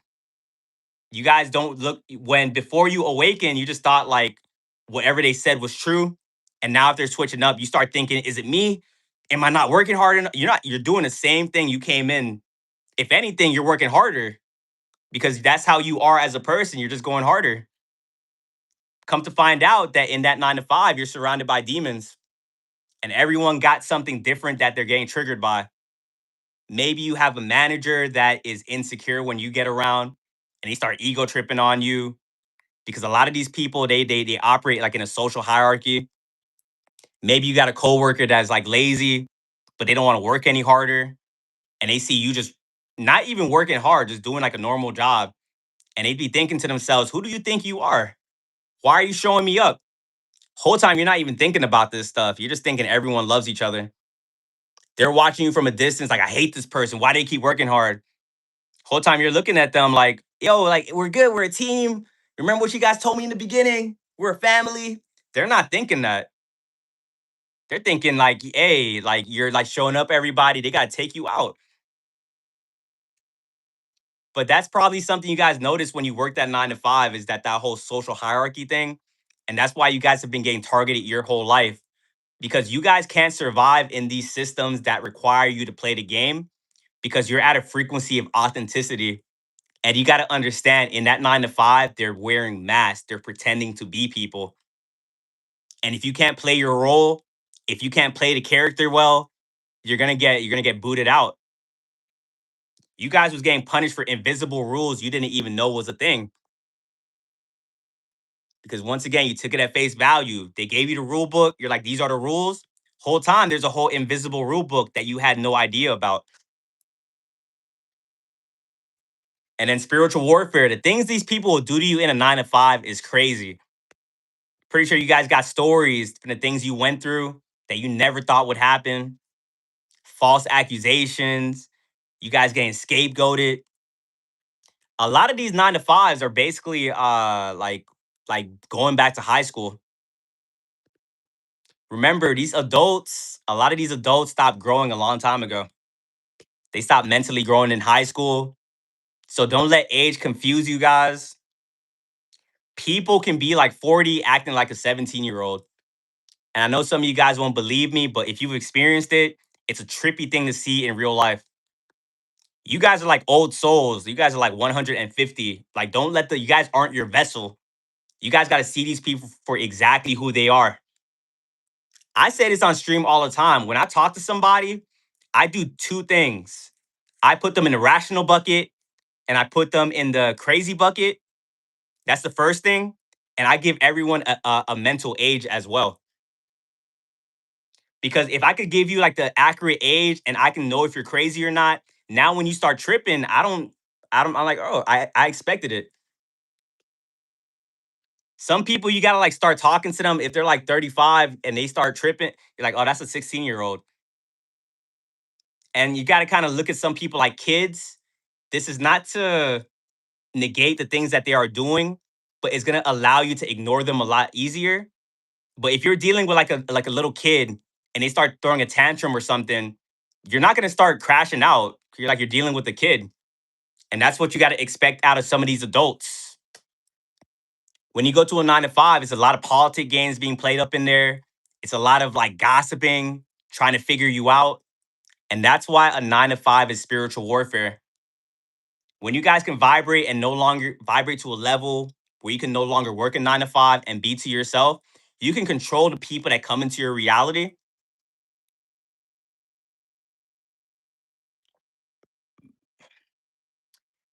a little bit more than being in a 9 to 5. Because, yeah, you're not ever going to be able to have full control of whoever comes into your reality. But in a 9 to 5, you're at the mercy of the people that they hire. A lot of people up in there are battling mental issues, battling demons. You don't know what they're going through, but they look like normal people on the outside. A 9 to 5 is an energy harvesting system, guys. Remember the first slide that I had in the beginning with soul contracts? We're all here with a purpose. We're all here to do a specific thing, raise the vibration of the planet, and everyone's purpose is different. And for a lot of you guys, a 9 to 5 is not in your soul contract, but that 9 to 5 is going to make you forget why you came here because that 9 to 5 is going to promise you matrix monetary value. Because a lot of you guys are going to say to yourself, like, oh, well, if we don't work a 9 to 5, how are we going to pay the bills? I got to be here. And then you get there, you get comfortable. And once again, I'm not telling you to quit your 9 to 5, but as an energy harvesting system that a 9 to 5 is, when you work that 9 to 5 and go home, you're too tired to do what you want to do. Some of you guys know you're supposed to be a musician. Some of you guys know you're supposed to be make it on social media, be actors, be what you want to be. But as soon as you get home from your 9 to 5 and you know you're supposed to record a video, you know you're supposed to work on your lines, you're tired, you're drained. You get home, you go to bed, like, and you're just like nap, wake up, go do it again. Go home, you just start doom scrolling. Next thing you know, it's time to get up and do it again. I don't know who designed this 9 to 5 system, but 40 hours a week, are we serious? That's like a majority of our life, a majority of our week. We didn't come down here. We didn't sign no sole contract to come down here to work not 40 hours a week and slave for these 9 to 5s. But remember, these energy harvesting systems is to keep this matrix going, and it's to keep people reincarnating, because there's some people that don't ever figure this out and they work a 9 to 5 their whole life. Because what did that 9 to 5 promise them? A 401k, promise them financial security, and they don't even be paying us that much at a 9 to 5. Right now, guys, like, what is minimum wage at a 9 to 5? Like, everyone, I know we're in different cities. I don't even know the minimum wage in my city. I'm in LA. But drop your city name and drop the minimum wage in your city, guys. That way I can also see where you guys are from as well. $15, $11, Atlanta, $15, Illinois, 15. Damn, a lot of 15s. It's crazy. Tacoma, 17, 1825, 725, Wilmington. Damn, I'm out of time. I thought this stuff was higher. But everyone, right now, those minimum wages, do you really think you can like live life with that minimum wage? Do you think, and not just live life, do you think you can have a relationship? Do you think you can live comfortably and get the things that you want to get? These 9 to 5s has people in witchcraft and thinking that they have to work it. And you'll start to understand that when you vibrate to a certain level, for one, when you vibrate at a certain level, you guys getting pushed out of 9 to 5, you guys getting abused at your 9 to 5, those are signs showing you that you're not supposed to work it. But you guys be ignoring the signs because when you first got there, it was comfortable and you don't want to try anywhere else. Sometimes it's not a demonic attack that is happening to you, it's God allowing that to happen so you can step into alignment and do what you were sent here to do. If you guys keep getting pushed out of a 9 to 5, that's a sign you're not supposed to do it. And if you guys keep doing the same thing over and over and over, that's insanity. Because at that point, you're just ignoring all the signs of the universe. God be looking at you like, I just got you out of there. All right. Hefe, appreciate it. Thank you. God's like, all right, I just got you out of there. You're good. Now you can finally start stepping into your dream life. What do? You guys go right back on Indeed. You guys go right back to applying, and God's like, yo, this is crazy. Then you got to go back to a whole another 9 to 5. And then God's like watching, like, all right. And you're thinking to yourself, this time's going to be different, guys. They said we're a family. They said that at the past 2 jobs. What are you talking about? 3 months later, they start doing the same thing to you, and you're back in the same situation. Remember, life is all about learning the lessons and evolving. And if you guys aren't learning these lessons, you're bound to repeat the same situation, because these demons just be body hopping. You leave one 9 to 5, you think you got away from the most evil person, and now you can start your life. That evil person that traumatized you in that 9 to 5, that demon hops out of that body and meets you at that next 9 to 5. And these demons love when you don't learn your lesson. Because if you don't learn your lesson, you're gonna keep giving your energy to the system. You get to that next 9 to 5, the demon's just in a chair. Like, welcome back. We thought you were gonna learn, but hey, that's amazing. Some people are gonna ask me, like, okay, so how am I supposed to pay my bills then? No, if that's a question that comes in your mind, if someone tells you you don't have to work a 9 to 5, that's the matrix, guys. That's not you speaking. That was planted into you. And I used to think the same way. Pamela, appreciate it. When you guys vibrate to a certain level, understand that money is energy. This matrix has you brainwashed thinking that in order to get more money, you have to work harder.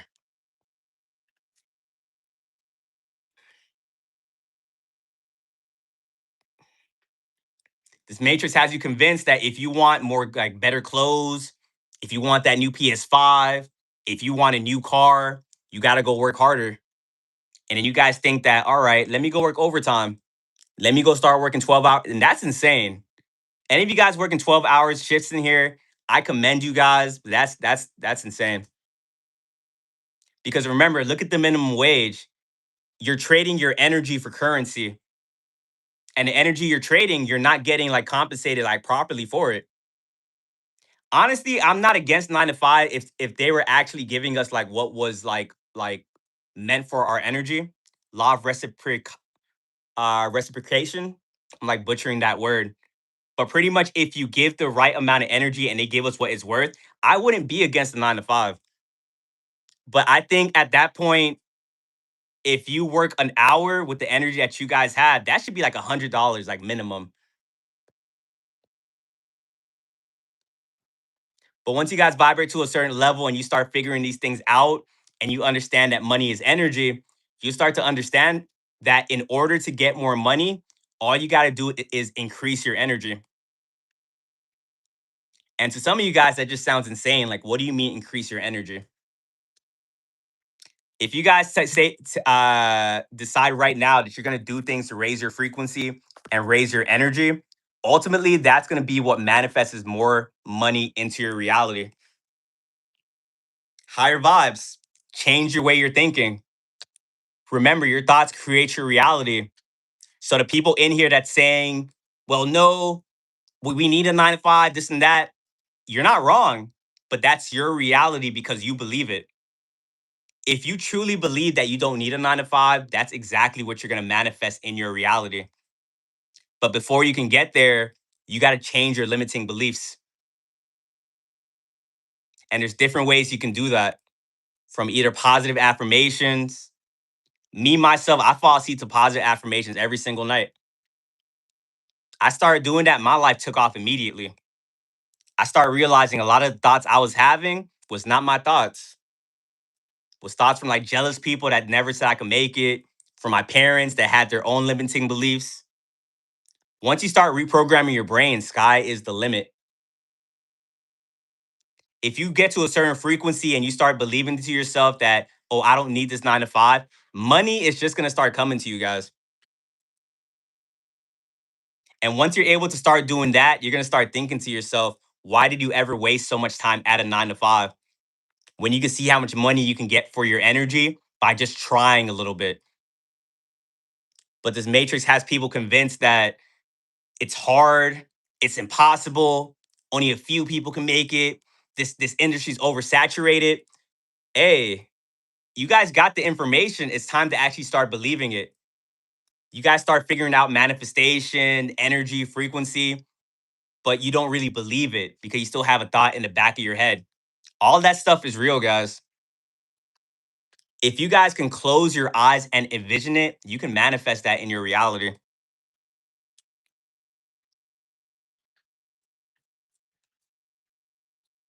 And if you think any otherwise, that is the system doing its talking.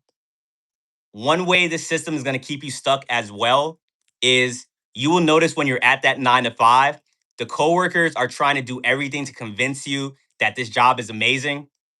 You can tell a coworker in your 9 to 5, you have plans to do this, to get out, to be an actor, and they start attacking you immediately because the people of the system, they're there to defend it because some people can't see a life without the system at all.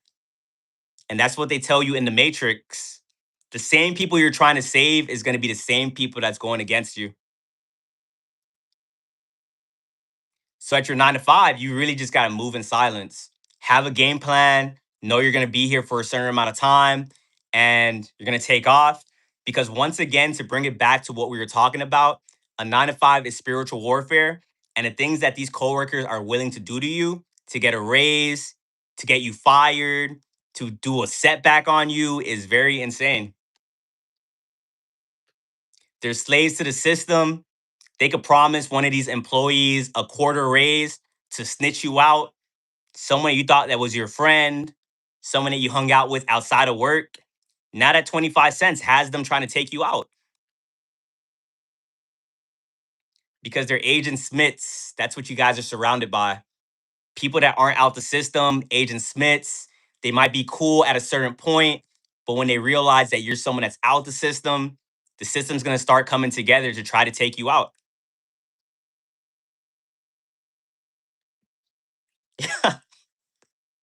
Definitely a 25-cent raise. I've seen them do crazier for less.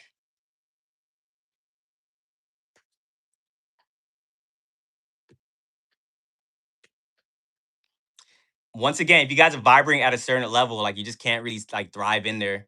That's why you guys deal with like the weirdest things. You guys gotta like save your money when you're up in there and have a game plan to get yourself out of there. Because once again, because the world is a stage, they will do something super weird to you. But all these demons, it's like a game. It's like all these different little power games. It's a Truman Show. And one of the rules of the Truman Show is to not talk about it, to not expose what is going on. And you yourself, you have discernment. You can see the hypocrisy. You can see them manipulating. You can see them doing all the bad things. But if you try to expose it, you become the issue immediately. One of you guys was probably safe until you spoke up about something. Hey, at your 9 to 5 guys, you gotta like just see things and let it rock. Just let it rock. If you start exposing the people that you see a little bit more than meets the eye, you start to become a target immediately. And that's something we had to learn through trial and error. A lot of us had to learn to just start playing dumb. Because if you don't play dumb, if you let these people know you're smart, you see what's going on, people start ganging up on you. Next thing you know, it's you versus 10 people swinging, swinging. And these people do not play fair. I'll let you know that right now. You gotta play dumb, don't act like you don't see what is going on. You be seeing like the conspiracy that be going on up in there. Remember, in the Truman Show, these power games, if you speak on the game itself, you try to expose like the little systems or the illusions and stuff like that, they're going to either fire you or they're going to start doing things to make you quit yourself. A lot of these situations too, I'm going to tell you guys like you guys got to learn how to like alchemize it and make it work for your better good. When you guys don't know you're in a war, you're trying to fight fair and you end up getting obliterated. But once you know what is going on, you can do things to protect yourself. Because one thing you guys probably didn't know, if these jobs fire you, you can just sue them. Alchemize that energy. They mess with you, sue them and get it back. But some of you guys don't know what's going on. Some of you guys are not even thinking it's a spiritual war. You're like, well, I don't want to be mean, even though they tried to force you out of there, abused you, mess with your mental health. And one more thing, HR is not your friends up in there, guys. If you guys think you can go to HR and get some situation rectified, that's not going to go in your favor. A lot of these jobs be cults, and that's what we got to call it. You guys have been battling cults and covens your whole life, and you probably didn't even realize that till you awakened. That's like a matrix system within itself. The people at the top, you got the people that they will allow to get away with anything. You got the minions, as long as they play their part, they will be protected. And then you got yourself up in there. Your your sense of justice is the exact reason why you be getting targeted in these situations. I know it sucks.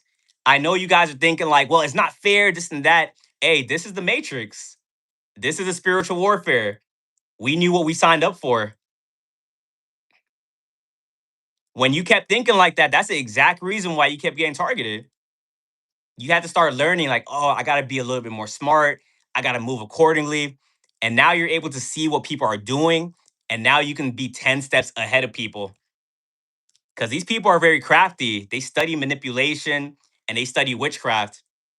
They're playing a game that you didn't even know was being played until you awakened, which sucks because for a lot of you guys just be thinking to yourself that you want to go in there, make your money, and go home. And you can't even do that. It's insane. Especially like when you're a high vibrational individual, they're going to find some reason to hate you. And a lot of you guys had to kind of figure out how to operate in that 9 to 5. Because at first you were just your authentic self. You were going in there, making friends with everybody, talking to everybody, picking up extra shifts, trying to be the best worker that you can be. And it got you obliterated. And then you're like, all right, that happens to you like a lot. you start thinking to yourself, like, all right, let me be a little bit more quiet, let me be introverted, and that gets you targeted as well. This stuff is very confusing, guys, but I would much rather get targeted for not talking than to talk. Because remember the last slide, we were talking about monitoring spirits. They study you, they try to get information to sabotage you. If you're giving them real information, that's more of a danger to you. But if you're quiet, you start making up stuff about me, then all right, it's just a rumor. You want to kind of like they want to try to figure you out, make false assumptions, then hey, go for it. So I can't really give you guys like a black and white answer to like how to operate in a 9 to 5, and this is going to avoid the drama. You have to use your discernment and move accordingly.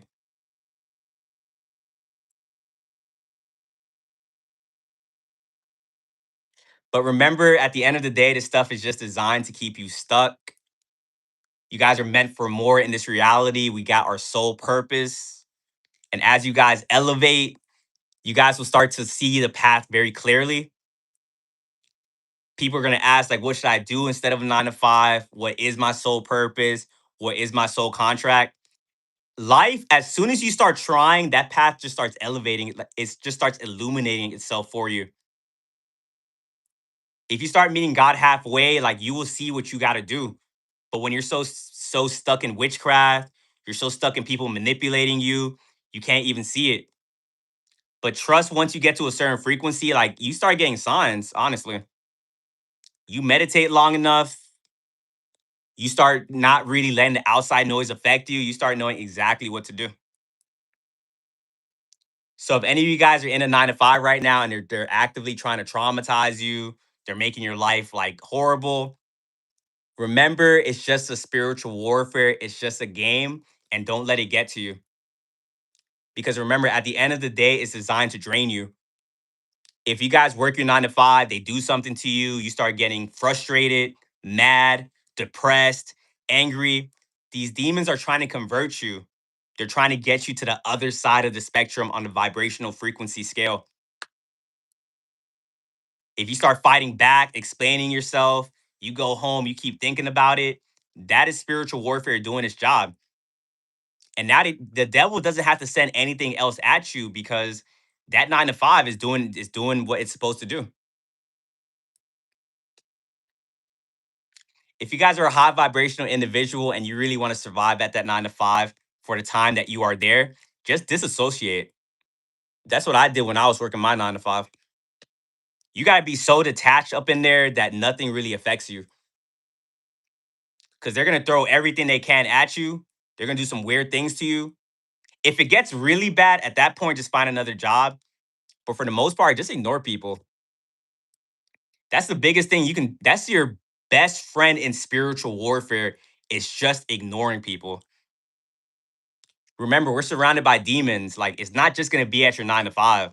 Your whole life, you're going to have people just get pissed off because you're just minding your business. Be around your family. You just have a demonic family member just staring at you. Like, I hate that person. I'm going to try to get a reaction.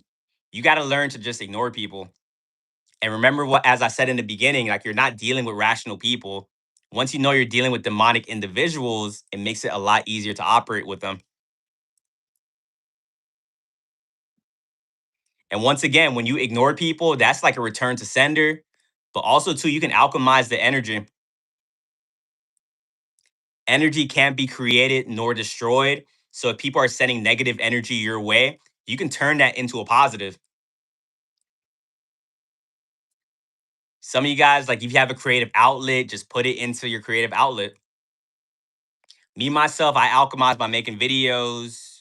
I use that negative energy. I go to the gym with it. So you got to find something that you like doing and put that negative energy into it.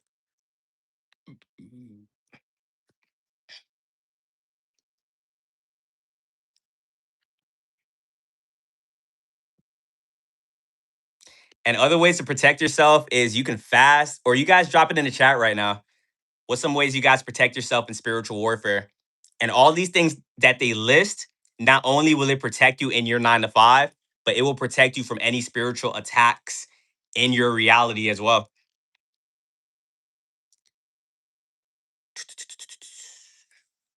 alchemize, meditation, detach, fast, pray. Yeah, guys, don't underestimate how powerful fasting is. If you keep going to work in a fasted state, that will solve a bunch of your issues.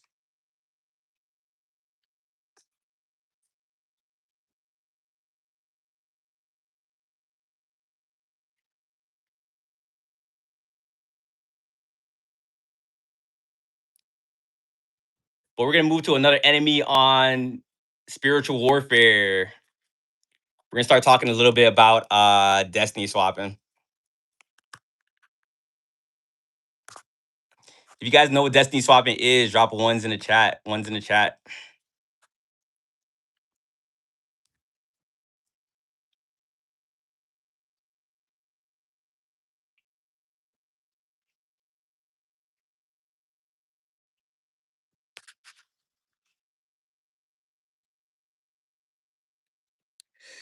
Yeah, guys, one thing you want to look out for in this reality is destiny swappers.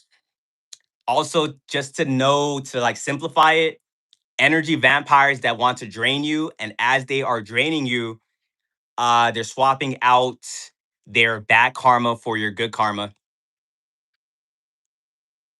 We talk a lot about vibrational frequency up in this stream. Understand that you, as a high vibrational individual, the things that you are doing on a day to day basis, other people don't want to do it. And because they're so lazy in the things that they be doing, or not even lazy, just because it's their lifestyle, they will subconsciously seek out higher vibrational people so they can drain them, so they can make their lives better. You got to kind of be aware of when someone comes into your life and understand if your life got better when this person came into your life or if your life got worse. Some people feel your energy from a distance and they subconsciously know that if they stay around you, that is going to make their life better.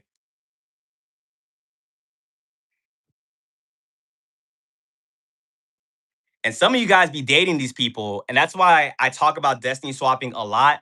Because if you let a destiny swapper stay around you for too long, that person can literally ruin your life.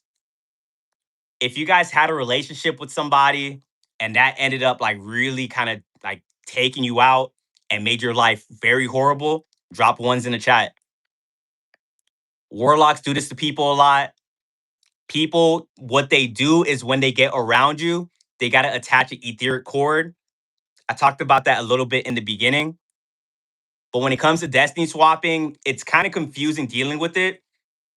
You're going to get a lot of people that want to say that destiny swapping isn't real because how can they take what is yours, but they manipulate you to give it away.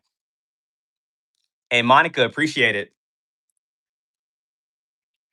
Because we can make the same argument for your energy. No one can just take your energy. No one can just take your energy. Even in these energy harvesting systems that we talked about, a 9 to 5, no one is forcing you to work a 9 to 5. You're choosing to go there and give that 9 to 5 your energy. And that's the same thing you guys do with Destiny Swappers, but it's understandable because they put you guys under witchcraft and they manipulate you guys in order to give it away. When it comes to energy vampires, if you know how to say no, if you know how to have boundaries with them, if you know to have the awareness to be like, oh, this is an energy vampire, you don't have to have that person in your life. But because they know that, they're going to try their best to make you throw discernment out the window when they first meet you. And that's why when it comes to dating these people, they're so fast to want to sleep with you. They're so fast to like want to love bomb you because they know you're intelligent. They know you can see through these things. So they try to like manipulate you off the gate. And that's why you guys got to be aware of always trusting your discernment. If you guys are questioning someone's intention in your life, you gotta listen to it. You gotta listen to it. Because once again, like a lot of you guys have experienced this stuff. You got into a relationship with the wrong person in the beginning. Everything seemed like it was cool. That honeymoon phase was a very good feeling. And after that honeymoon phase, that mask dropped and you saw you were dealing with the absolute demon. But when you didn't have this knowledge, you wanted to give that person the benefit of the doubt.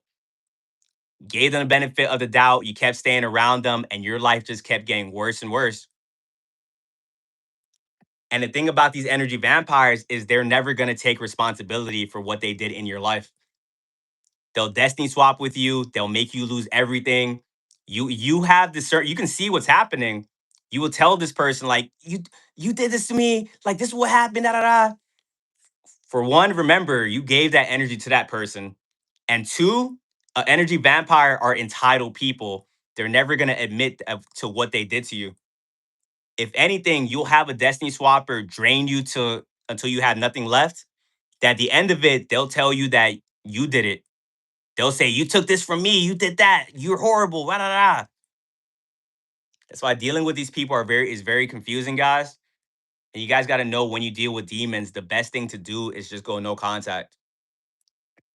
A lot of you guys is probably waiting for an apology that you're never gonna get. A lot of you guys is waiting for closure, waiting for clarity. I know being with that demon, like it's you guys was really stuck in that soul tie, but understand that everything was false. That was an illusion because the person you fell in love with, the person you were dating, I know you really want that person back, but you were stuck in limerence because they got you under that witchcraft spell. When that mask dropped and you got horrified of the person you were seeing in front of you, that was who that person really was.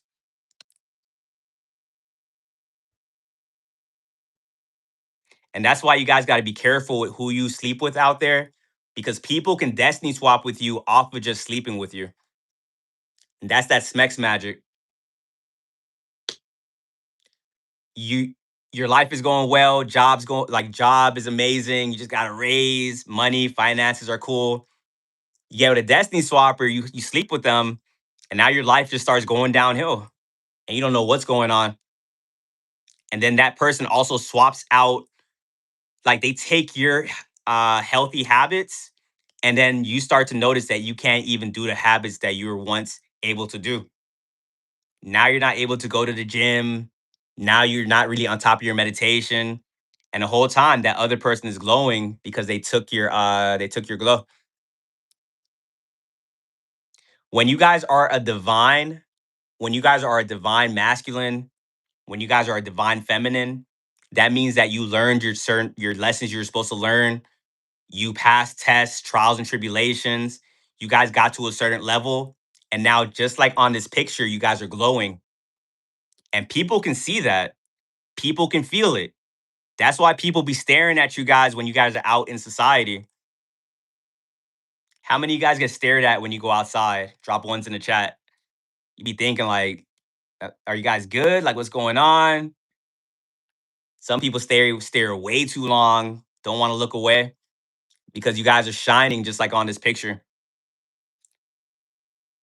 You shine. Some people look at you from a distance, they get inspired. Other high vibrational people, it's like, keep doing what you're doing. You're amazing. Demons see you shine and they want to come around and take that shine for themselves. Because when it comes to destiny swapping, they're taking your energy and they're using it to manifest better into their reality. Your energy, your frequency, your thoughts is the reason you have the life that you have right now. A lot of demons, they are in a very bad reality because all they think is negative thoughts. You probably have that one person, they just keep complaining, just keep complaining. They keep wondering like why their life is going that way. You try to give them advice, they don't want to listen to it. They just keep draining you and draining you. That's because they be trying to destiny swap with you, but those people, they don't know how to hold on to the energy. They keep draining you, but just wasting the energy. Experienced destiny swappers, they take your energy and they start manifesting better for themselves. And a lot of this isn't really conscious behavior. A lot of this thing just kind of happens subconsciously. The demon that's within them is making them move in a way that they're not even like conscious about. That's why for a lot of you guys, when you guys start figuring this stuff out, you guys start elevating, you guys start getting to that next level, you will have someone from your past hit you up because they're trying to get back into your life because they can sense that you are elevating. and they want to ride the wave. Law of divine oneness. We are all connected in this reality. People from your past are going to try to reach out to you to keep you stuck in an old reality. And you guys got to be strong enough to not go back to old toxic people. Because if you go back to old toxic people, you show God that you didn't learn your lesson. You show God that you don't truly love yourself. Because if you don't truly love yourself, if you truly loved yourself, you wouldn't go back to that person that traumatized you. That's why Destiny Swappers, you give it to them. And you got to be strong enough to know who to give your energy to and who not to give your energy to. Because when you're around other high vibrational people, they're not siphoning you. You guys probably don't really come in contact with a lot of them. But when you vibrate at a certain level and you talk to someone that's on a similar frequency, you leave feeling rejuvenated. You leave feeling validated. You leave feeling understood. If you go around someone that's on a lower frequency, like you're up here and they're down here, they have no choice but to pull you down to their level. And as they're pulling you down, you're unconsciously pulling them up. And the thing is with these destiny swappers, when they keep pulling you down over time and you get right here and they get above you, they'll discard you immediately because these destiny swappers love you on a conditional basis. They're vampires. They love you because you have that energy to give them a good life. But if you no longer, they have more energy than you, in that moment, they'll discard you. And those people are very confusing to deal with as well because they'll discard you. They'll discard you when they get right here, but then they can't hold on to the energy. So as soon as you walk away and then you come back up a little bit, that's when they're gonna hit you up again. How many of you guys always have people come back? Like they always come back. Drop ones in the chat. Marwin, appreciate it. Because people can feel that you got your power back and like, oh, we're good. I changed. We're this, we're that. And that be a test from God because if you let them back into your life, the same story is going to repeat itself. When you call your power back, you got to elevate and let karma do its work. People in the chat be asking me, is it possible to reverse it? Destiny swapping is never a permanent thing. When you get away from a destiny swapper and you get your energy back, life is going to start getting good for you again. Remember what I said in the beginning? You guys are living real biblical stories. You can literally be with the destiny swapper and you can lose everything. You can lose everything. You're with that destiny swapper, you lost your house, you lost your car, you're negative in your bank account. You figure out that you're with a destiny swapper and you get away from that person. God is going to give you back everything you lost times 10, times 15. But it's up to you. You got to be the one that's able to like walk away. But a lot of times when you guys are under witchcraft, it's way too hard to walk away because you are in that soul tie with somebody.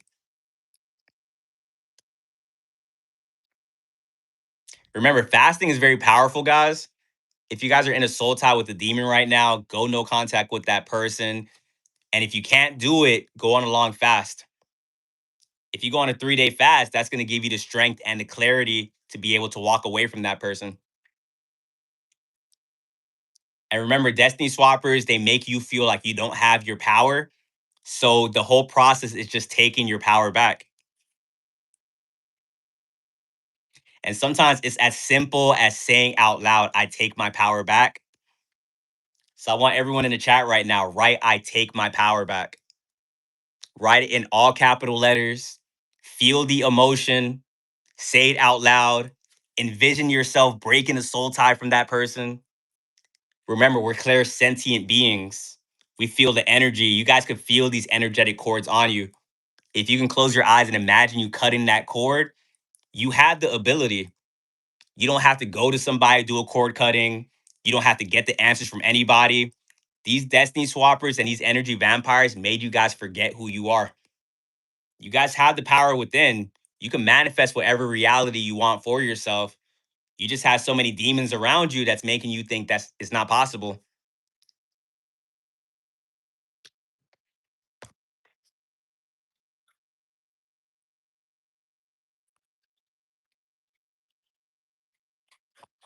I appreciate the heart, man.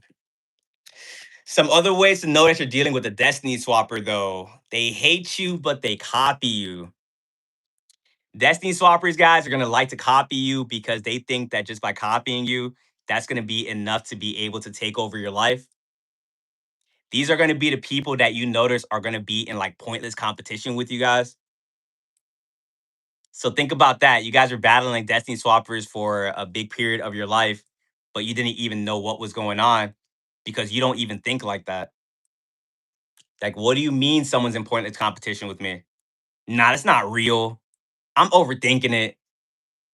Hey, some people out there are really putting making up a fake competition with fake rules and not telling you about it, and then they get pissed off when they don't beat you when they can't beat you in the competition. Deglove by belt. Cameron, thank you, appreciate it. Because you know how embarrassing it is to beat someone in a to get beat by someone in a competition that didn't even know the competition was going on. You know how it's even more embarrassing when that same person you were helping them to beat you and they still weren't able to beat you. And a lot of you guys don't even know this stuff is going on until they lose in said competition because after they lose, they get very bratty. The same person that was putting you on a pedestal in the beginning, because that's one thing about destiny swappers, they got to get access to you. So they're overly nice when they first meet you. They put you on a pedestal. They make you seem like you're amazing, this and that. And then as soon as you beat them in that competition, they drop kick you off that pedestal immediately. And it's like a night and day difference. They be looking just like the people on this person on this picture right here. They start getting mean. They start trying to humble you. They start attacking you, and you're like, yo, what happened? I thought we were cool. I was just helping you with your thing. What's going on? And if you could read their mind, they'll be thinking like, you beat me. How did you beat me? And you didn't even know what was going on. And then if you guys are dealing with like some higher level destiny swappers, the higher the level, the more delusional they are. Some of these destiny swappers are going to say you cheated in the competition, and that's crazy because how can you cheat in a competition you didn't even know was going on? And then because they're going to say you cheated, they're going to try to punish you, and you're just standing there like, what is happening right now? And at that point, you guys got to start cutting people. Remember, in this journey, your cutoff game has to be on point. All this stuff I'm saying is craziness, and you got to know when to dip out. Because if you stay around a destiny swapper for too long, just like we said earlier, and you cut them off, now you got someone that's going to be in a one sided beef with you for like a majority of your life. Some of you guys right now is probably dealing with like a destiny swapper that is in a one sided beef with you, that's mad that you beat them in a competition. You walked out of their life a long time ago, but they still attack you to this day. And sometimes you be thinking like, how much longer can someone stalk me? How much longer can someone still have me on their mind? Hey, these people are relentless. I'm not gonna lie to you guys. I never want to like kind of like lie to you guys in this chat and like sugarcoat things. But yeah, this does happen. You guys can probably possibly have a stalker for like the rest of your life. At that point, you kind of got to like just embrace it because the point of like all the stalking is to make you go insane, to make you think, when are you gonna stop? Stop it, leave me alone. When you start acting like that, they're taking your energy. You gotta like just see these things and be like, okay. Another one. That's how you gotta think because that's not gonna be the last crazy person you deal with. If you try to start understanding every single destiny swapper, every single narcissist, every single monitoring spirit, you're gonna go insane. You got to let these people be in the one-sided beef because when they start doing this one-sided beef with you, they're doing more witchcraft on you. And the witchcraft tactic that they'll do is this thing called reactive abuse. If you guys know what reactive abuse is, drop ones in the chat. Ones in the chat. That reactive abuse be sickening. It's crazy. That's why I tell you guys don't react to these people because you don't know what reacting can do. You react, you feed into the abuse, reactive abuse when they keep poking. That's like a Destiny Swapper tactic. Like they'll keep attacking you. Like you're not asking for like anything to do with this individual. But remember, Destiny Swappers have to siphon your energy and they have to attach an etheric core to you. So regardless if you give them positive energy or negative energy, it's all the same to allow them to Destiny Swap. Reactive abuse is them trying to get your energy in a negative way. That's them keep poking at you, and poking at you. Psychological warfare, trying to get your attention. Because the moment you react, they're trying to get you to react in a bad way. Because as soon as you react in that bad way, it's no longer about what they did, it's about your reaction. And then they make you, the identity shift with you in that moment. They make you them in the situation, and then they become you. Now people are empathizing with your abuser. They're saying, "Why did you do that?" Da da da. Da," when they were the one that was attacking you. That's why you guys gotta like just ignore people and let them be what and let them do what they're gonna do. And yeah, they'll probably call you crazy and like all these different things because the people don't be seeing all the things they be doing on the sidelines. They also don't be seeing the plausible deniability that they be doing. And once again, that's another witchcraft tactic. People be doing plausible deniability rituals on you all the time. Understand, people know what they're doing. Like, let's not get it twisted. If you see what's going on, don't let them play dumb with you guys. Plausible deniability, that's them hiding behind some type of alibi where if you were to call them out, they could be like, "Oh, I didn't mean it like that. You're taking it the wrong way. It's not that deep. It was just a joke." Nah, they know what they're doing and they know how to do it in a sneaky way that if you said anything about it, you become the issue in the situation. Virgil, appreciate it. I got you with an answer at the end. I'm gonna stay on the Destiny Swappers right now. Yeah, they'd be dismissive if you address it in front of other people. Other people don't have your discernment. So you guys be trying to expose Destiny Swappers, expose narcissists, and then you end up looking like a crazy person.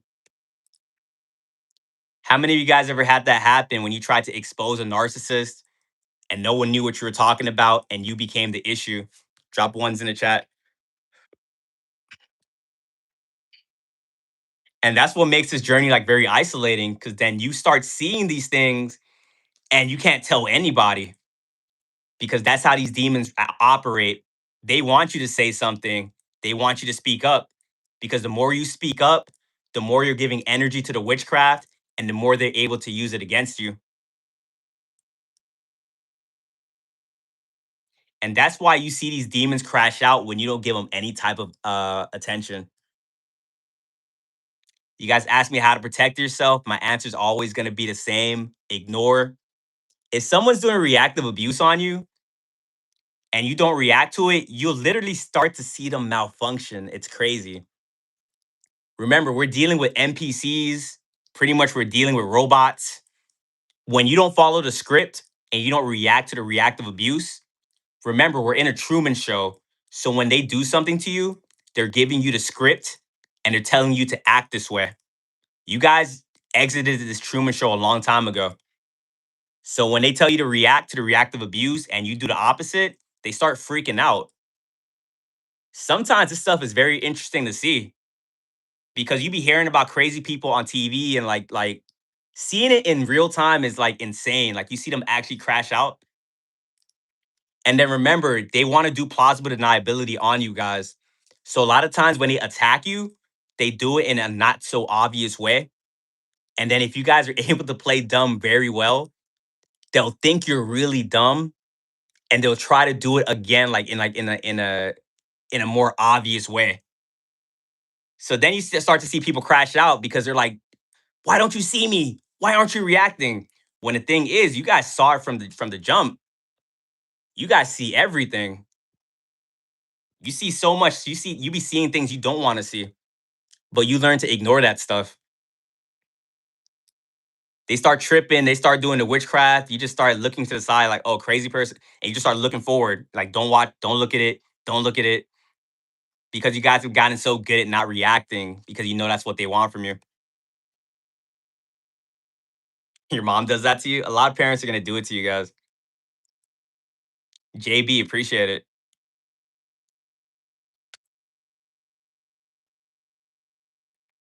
Remember, these Destiny swappers are trying to stop you from completing your soul contract as well. And another thing they're gonna try to do is to try to lower your self-esteem. Once you fully know who you are as a person, you're confident in your abilities, you get to the point you don't need external validation. So Destiny swappers can't have any type of effect on you. Once again, people are gonna lie on you, say you can't do this, you can't do that. Just ignore every single thing that comes your way. And it's not gonna have a type of effect on you. Because if you guys do want revenge on these demons, the best revenge is just no revenge and it's being successful. When a Destiny Swapper isn't able to do what they're gonna do, when a narc can't get you in your feelings and you ignore it and you elevate, that is gonna drive them insane. When you fully know how to alchemize the energy and they keep attacking you and you use it to elevate, these demons are gonna hate you. They're gonna call you every name in the book because what do you mean you're not following the script? You're not playing fair. You're cheating. Why are you doing this? When in reality, you didn't even ask for any of this to even happen. Their own energy be their own downfall, but they're very egotistical. And because they can't accept defeat, they're going to try to make you an issue.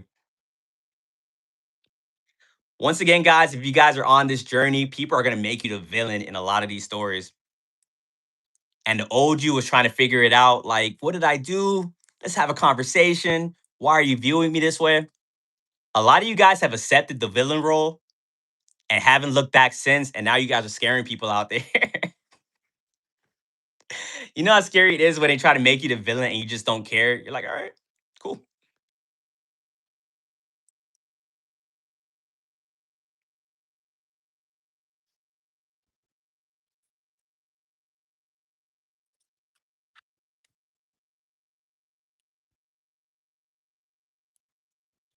Araya, appreciate the follow.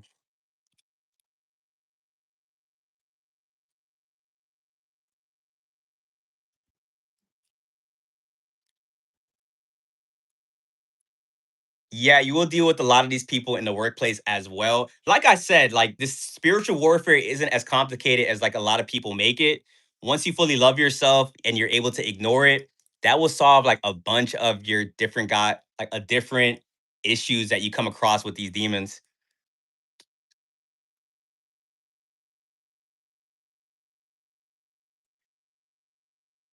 Combo is set up for manipulation, exactly. I think the scary part of like I discovered when I first awakened is discovering that a majority of people are manipulating. At one point, I used to think that this was like a very rare thing, but because a lot of people are just doing it and a lot of this stuff is normalized, that's going to be the reason that a lot of you guys don't want to be out there in society because things that you're looking at and being like, that's demonic. Why are you doing that? Other people have already accepted that's just how things are. And that's why people be thinking that you're tripping when you do speak up. And that's why a lot of you guys can't even date because a lot of the stuff they be doing in dating these days is witchcraft, but to everyone else it's like a very normal thing and you're like you don't want any parts in that. Because to a lot of you guys will never accept manipulation as like a regular thing to do. Anytime that like you have to be put in situations to even defend yourself or to like protect yourself from the game, it always just felt weird to you. You guys have awakened, you guys got discernment, you see the game for what it is, but you don't want to play it. But at the same time, it doesn't mean that you won't know how to defend yourself. And that's why you guys are going to throw off a lot of people because once again, they think you're kind, weak, you don't know how to fight back. But that's that law of duality. We've had to learn how to integrate our shadow self in a healthy way because we went through so much trauma and we had to figure this stuff out. So that version of us is in there. And when you see how much demons we're surrounded by, You start to just be like, it's just kind of survival at this point. Because in this society, you can't just avoid everybody. Like my dream is to have like a farm and be away from everybody. But even then, I know I'm gonna have to deal with people in some type of way. So the best thing to do is to know the game, know it's being played, and be able to defend yourself when these things come your way. And it's so many different weird things out there that I talk about in my videos from bringing up these enemies. Sometimes it's so weird and crazy, you're gonna think to yourself, like, am I seeing these things correctly? Am I crazy? There's no way someone is being this weird right now. A lot of people sold their souls a long time ago, and you guys have to accept that. A lot of people, they told themselves that they don't want connection with anybody. They just want control. While you guys are out here watching these TikTok lives, watching spirituality videos, watching videos on shadow work, there's some people out there watching more manipulation videos, reading more manipulation books, meditating, going within to find out how they can control people. And that's why we got like a bunch of cults dressed up as like normal things. But when you have the eyes and the vision, you can see that a lot of these people want control. They found flying monkeys to control and they have like minions and stuff like that. And you guys got to beware because sometimes you guys are going to think to yourself that, oh, you know what? Maybe I can have some friends. That used to happen to me in the beginning of the journey. Me sometimes thinking that, like, maybe I am tripping. Maybe the world is normal. Maybe I'm not seeing things correctly. And I go back out there and I'm reminded why I stay away from people. Because the crazy thing too, when it comes to some people, when everyone is like vibrating at the same level, when everyone is like a demon in the pack, to them, no one is a demon. Does that make sense? If everyone's like thinking the same way, same thoughts, on the same frequency, to them, everyone is normal. And to you, you come around, you see like, oh, everyone's doing demonic stuff. And the backwards of the society is when you're that one person that is operating from a different level, you're going to get demonized for how you are moving as a person. And that's why a lot of you guys got scapegoated in your family. You were in a family system of like very evil people, but you're like that one empathetic individual. And when you're that one person that's like standing out, you're the issue, you're the problem, you're the demon. You guys ever saw Matilda? Matilda is like a very good representation of what we got to deal with. Matilda was chilling. Matilda was like a quiet girl, just minding her business, this and that, around some crazy psychopaths that was just targeting her because she was different. There's like a lot of movies that details the stuff that we be going through. Harry Potter, Matrix for the Matrix stuff, Truman Show for the Truman Show. But you guys have came a long way and you guys got to give yourself credit. JB, appreciate it. How do we do shadow work? Many different ways to do shadow work. You can meditate, journal. If you're just starting off, I say go on Google, type in shadow work questions, and go from there. But yeah, congrats to everyone that's like made it to the other side. I know this journey has been very confusing for you guys. Once again, you guys haven't found this like live by accident. You guys are on my frequency, and that's why you guys relate to the things that I talk about. And I know it's liberating too to know that you guys were never the issue because society has been trying to gaslight you guys for like a very long time. That beginning was like very rough. You guys trying to find someone that can understand you. No one could understand you. So you're like, am I tripping? Am I egotistical? Are people jealous of me? Nah. Just to find out that not only are people that weird, but it gets a whole lot worse because every day you got to learn a little bit more and this stuff just does not stop. It's the gift that just keeps on giving. You thought you were mad? Yeah, I was like the same way. 'Cause it's very hard to tell yourself that like it's not you, it's like everyone else. Like your family, your friends, because then society tells you that like these are supposed to be good people that is for you. Come to find out, like you're that one individual that's like has like a target on your back. And this is like very taboo stuff to talk about because once again, like if you're like a truth teller in society, this matrix is not like truth at all. People that are operating in illusions, you guys like toxic people don't like you off rip. Systems that requires it to be under illusion doesn't like you. And then it gets a little bit tiring after a minute because then you're thinking to yourself, like, damn, like, can I have any friends? Can I date? Why does everyone hate me? It's always the same thing. It's like they like you in the beginning, they put you on a pedestal, but then they end up switching up on you.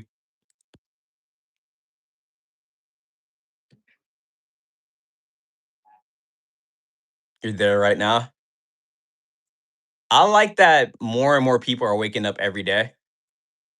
Cause when we talk about like the soul contract, one of our like missions is to like wake up other people, like just by being who we are and shutting down these illusions.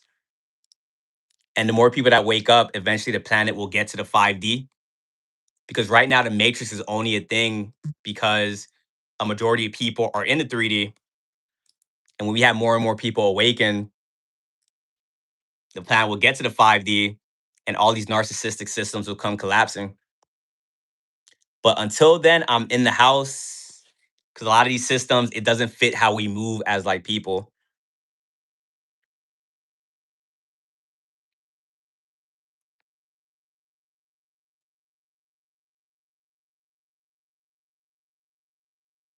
We must speak truth. No need to lie. That is true. Not saying that we need to lie, but making people aware that if you are someone that speaks of truth, you are going to be a target in the society. People are watching you because monitoring spirits is a thing. When you walk this path, people are trying to figure you out. People have conversations with you to get information about you so they can use that to sabotage you. And that was another thing I had to tell myself because I just assumed everyone was having a conversation. We were becoming friends or we were connecting like human to human. Some people like they have like a case analysis on you. They have like files on you and stuff like that. And they don't know when they're gonna use it, but one day they're gonna use it against you. And it sucks when it's like a relationship partner because when they throw said information back in your face, it's not more so the act of what was said.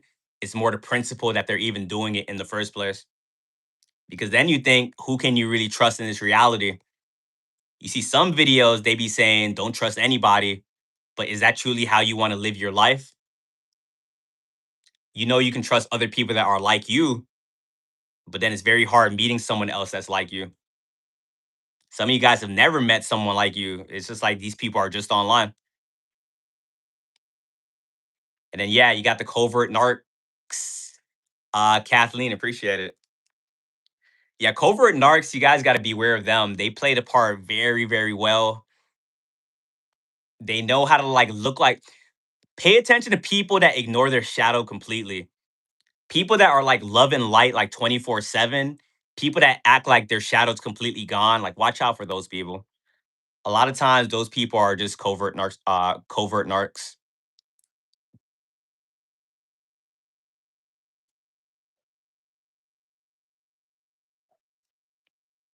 Let me on the live unk.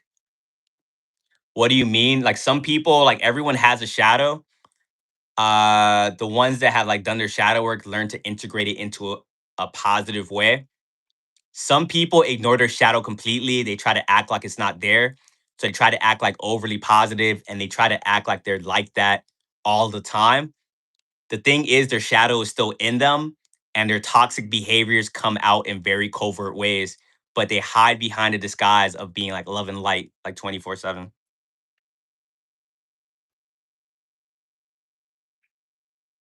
Con artists to the highest degree, facts.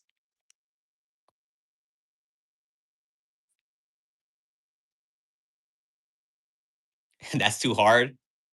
That's one thing I'd be saying about the whole mask situation.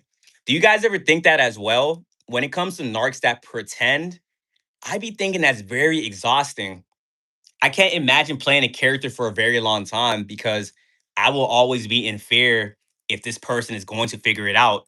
And I have to finally find ways to like, kind of like hide my real personality. But then we were talking about it earlier because remember, these demons don't even want connection with people, they just want control. So the more they're able to manipulate you, they get like they feel good by doing it. Because I was also thinking that if I'm pretending to be somebody, I can't truly connect with you, but they don't want connection. Ooh. You see, that's how I be thinking, guys. Like I be by myself. I be talking to myself sometimes. I be like just breaking down this stuff. And then if I get like a really good feeling about something I said, I just go put it in a video. And that's why I need to be surrounded by more people like you guys because we constantly bouncing ideas off of each other. That's how we grow.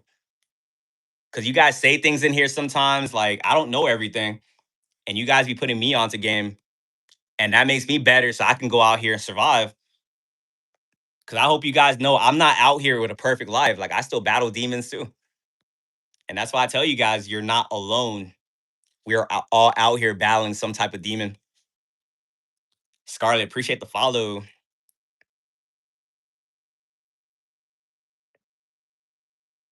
Proud, appreciate the follow. This has been a cool stream too. We were talking about it, like yesterday, but I think I'm gonna start going live like every night at like 9 p.m. Night shift be cool. You guys be on it. Charles, appreciate the follow. Maya, appreciate the follow. Do people know demons are present in them? That's a good question. For the most part, it's a subconscious behavior. If people are possessed by a demon, they vibrate low. They are battling their own trauma, which makes them open to getting possessed. Some people do know, but even when they know, they don't care. Like you have like self-aware narcissists that I be seeing on social media. So it's like a spectrum. Some people know something's up with them, but they don't care to figure it out. Like I had a roommate. She was definitely a narcissist. She would tell me things that kind of like let me know she was one, but I didn't know about them at the time. She would say stuff like, "I don't know why I don't feel things for other people." And she would do like weird things sometimes, and she knew something was off, but she didn't know like what was like really off about it.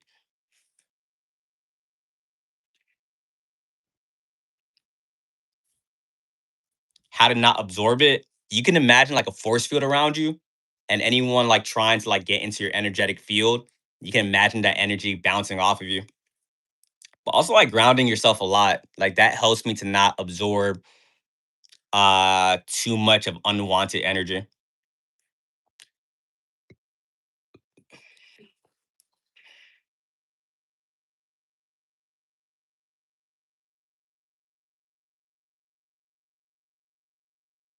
Yeah, bounce that ish back, facts, like a return to sender.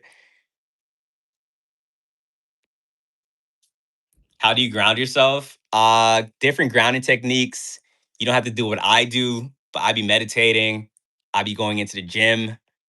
I be journaling, just stuff like that. Appreciate the heart, man. Happy birthday, bro.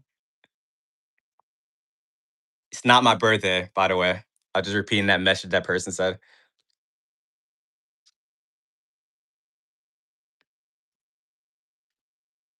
Walk in nature, gardening. They tell on themselves a lot, pay attention. Yeah, that's be something I talk in my streams a lot. When you hit a certain frequency, people do tell on themselves. And it's always a trippy thing when I see it happen in real time. Because once again, too, I don't want to be seeing some of the things that I be seeing. Like when I first unlocked the sermon, I didn't even really go outside. I just kind of like stayed to myself. I appreciate it. Thank you. Because I was seeing too much. I was seeing, it was like I was invading their privacy for the most part. And when you don't have a control over your discernment, it's like you're just getting overwhelmed. And over time, I've learned to ground myself in the things that I'm seeing.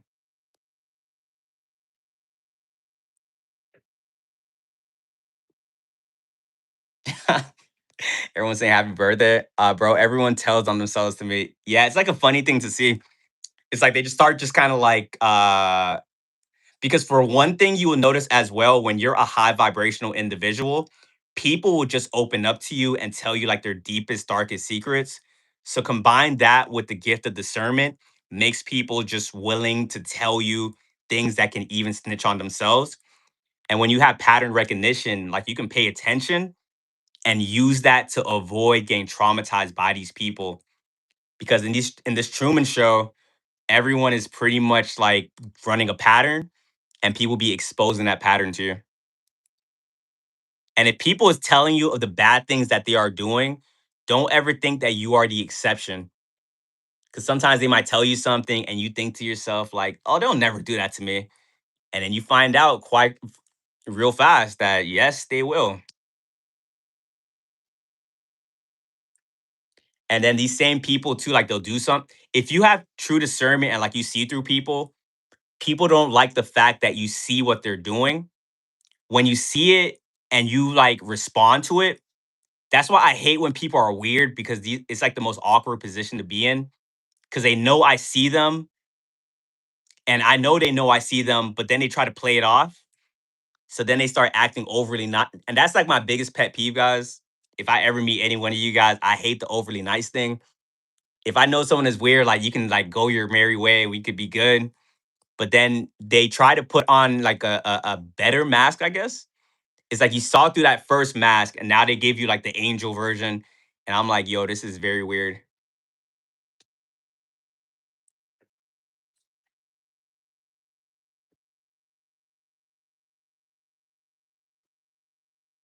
And some people, what I'm kind of starting to notice too is like you can't think that just because you meet another awakened person, they're automatically going to be a good person. Some awakened people just go to the side of evil and they get more in tune with manipulation. And then if they see you in the wild as well, they immediately make you the issue because you can see what they're doing. They like to kind of just operate in the shadows, but because now you can see what they're doing, they're immediately gonna go into doing like some type of smear campaign on you.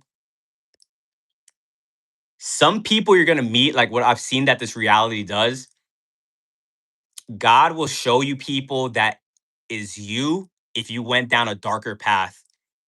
So you'll like see like a dark version of yourself, and then you'll be like, oh, well, it's good that I learned these lessons because that could have been me.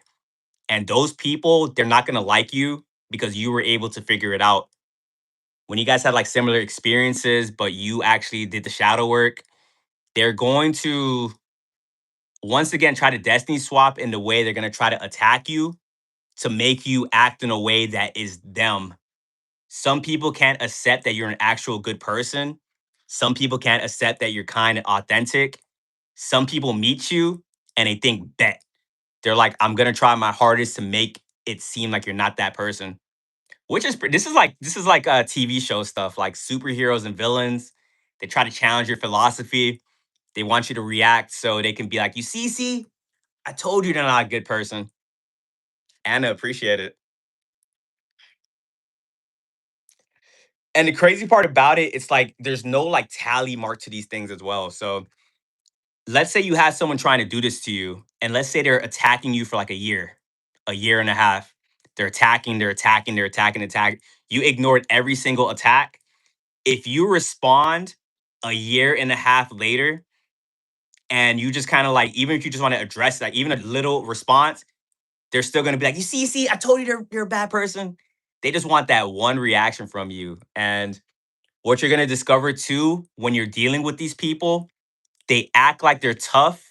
They act like they try to act like they're an actual demonic force that like no one could take them out.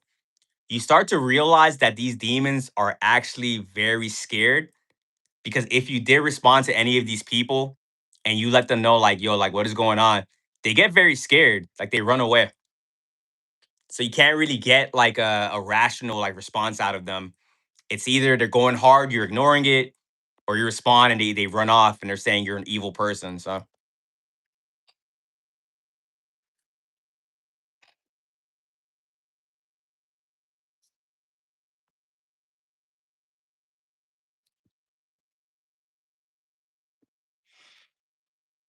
It's pointless to address it to them. Yeah, you gotta learn to not explain yourself on a lot of these situations.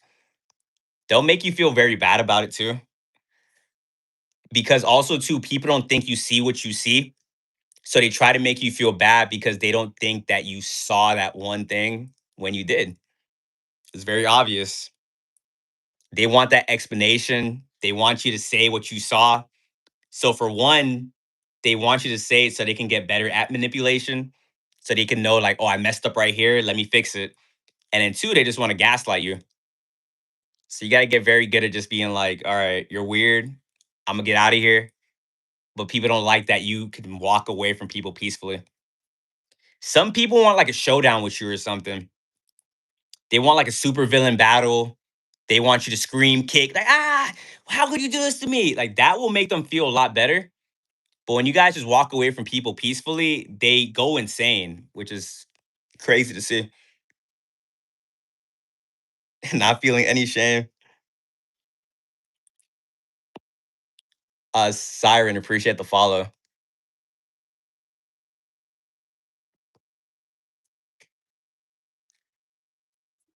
I don't respond. I don't respond to gossip. Love Halo and gaslighting you. Facts. Stoicism is good to implement, definitely. And also, I think the misconception about stoicism is that we don't have emotions if we operate from it, but it's more so that we know how to like manage our emotions and not let it affect us at a surface level. When I first awakened, I studied like meditations by Marcus Aurelius and a lot about stoicism. So it's fire when you're able to have emotional control.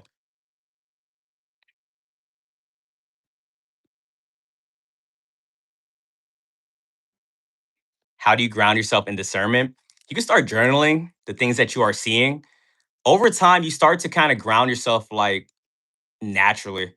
It's a gift that you can't really just turn off. So as you're operating through society, you just start to like learn how to use it over time. But if you want to kind of speed up the process, journaling is a really big one. Also, to opening up your heart chakra. My heart chakra not being opened up when I first unlocked discernment, that was driving me insane because I was automatically seeing the worst in everybody. But then when your heart chakra is open and I'm not a judgmental person, I can see like people battling stuff and I'm no longer really judging them for it. When prior, it was just freaking me out. Lando, appreciate the follow.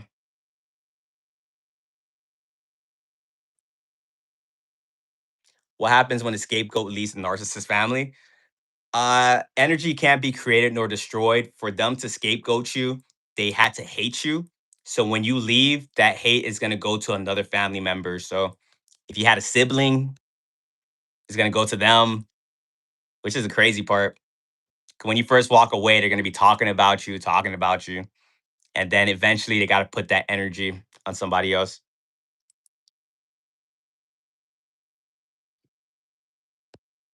How to open heart chakra? There's heart chakra meditations online. For me specifically, I had to forgive everyone in my life. So if you feel like it's closed and you feel like you haven't forgave someone, that can be a way for you to open it.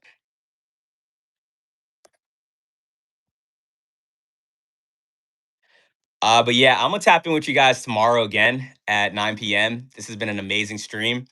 If you guys are in my TikTok, shoot me a follow. Also subscribe to me on my YouTube where I'm going to upload this live as well. This has been a pretty cool turnout, and I want to thank you guys for popping in.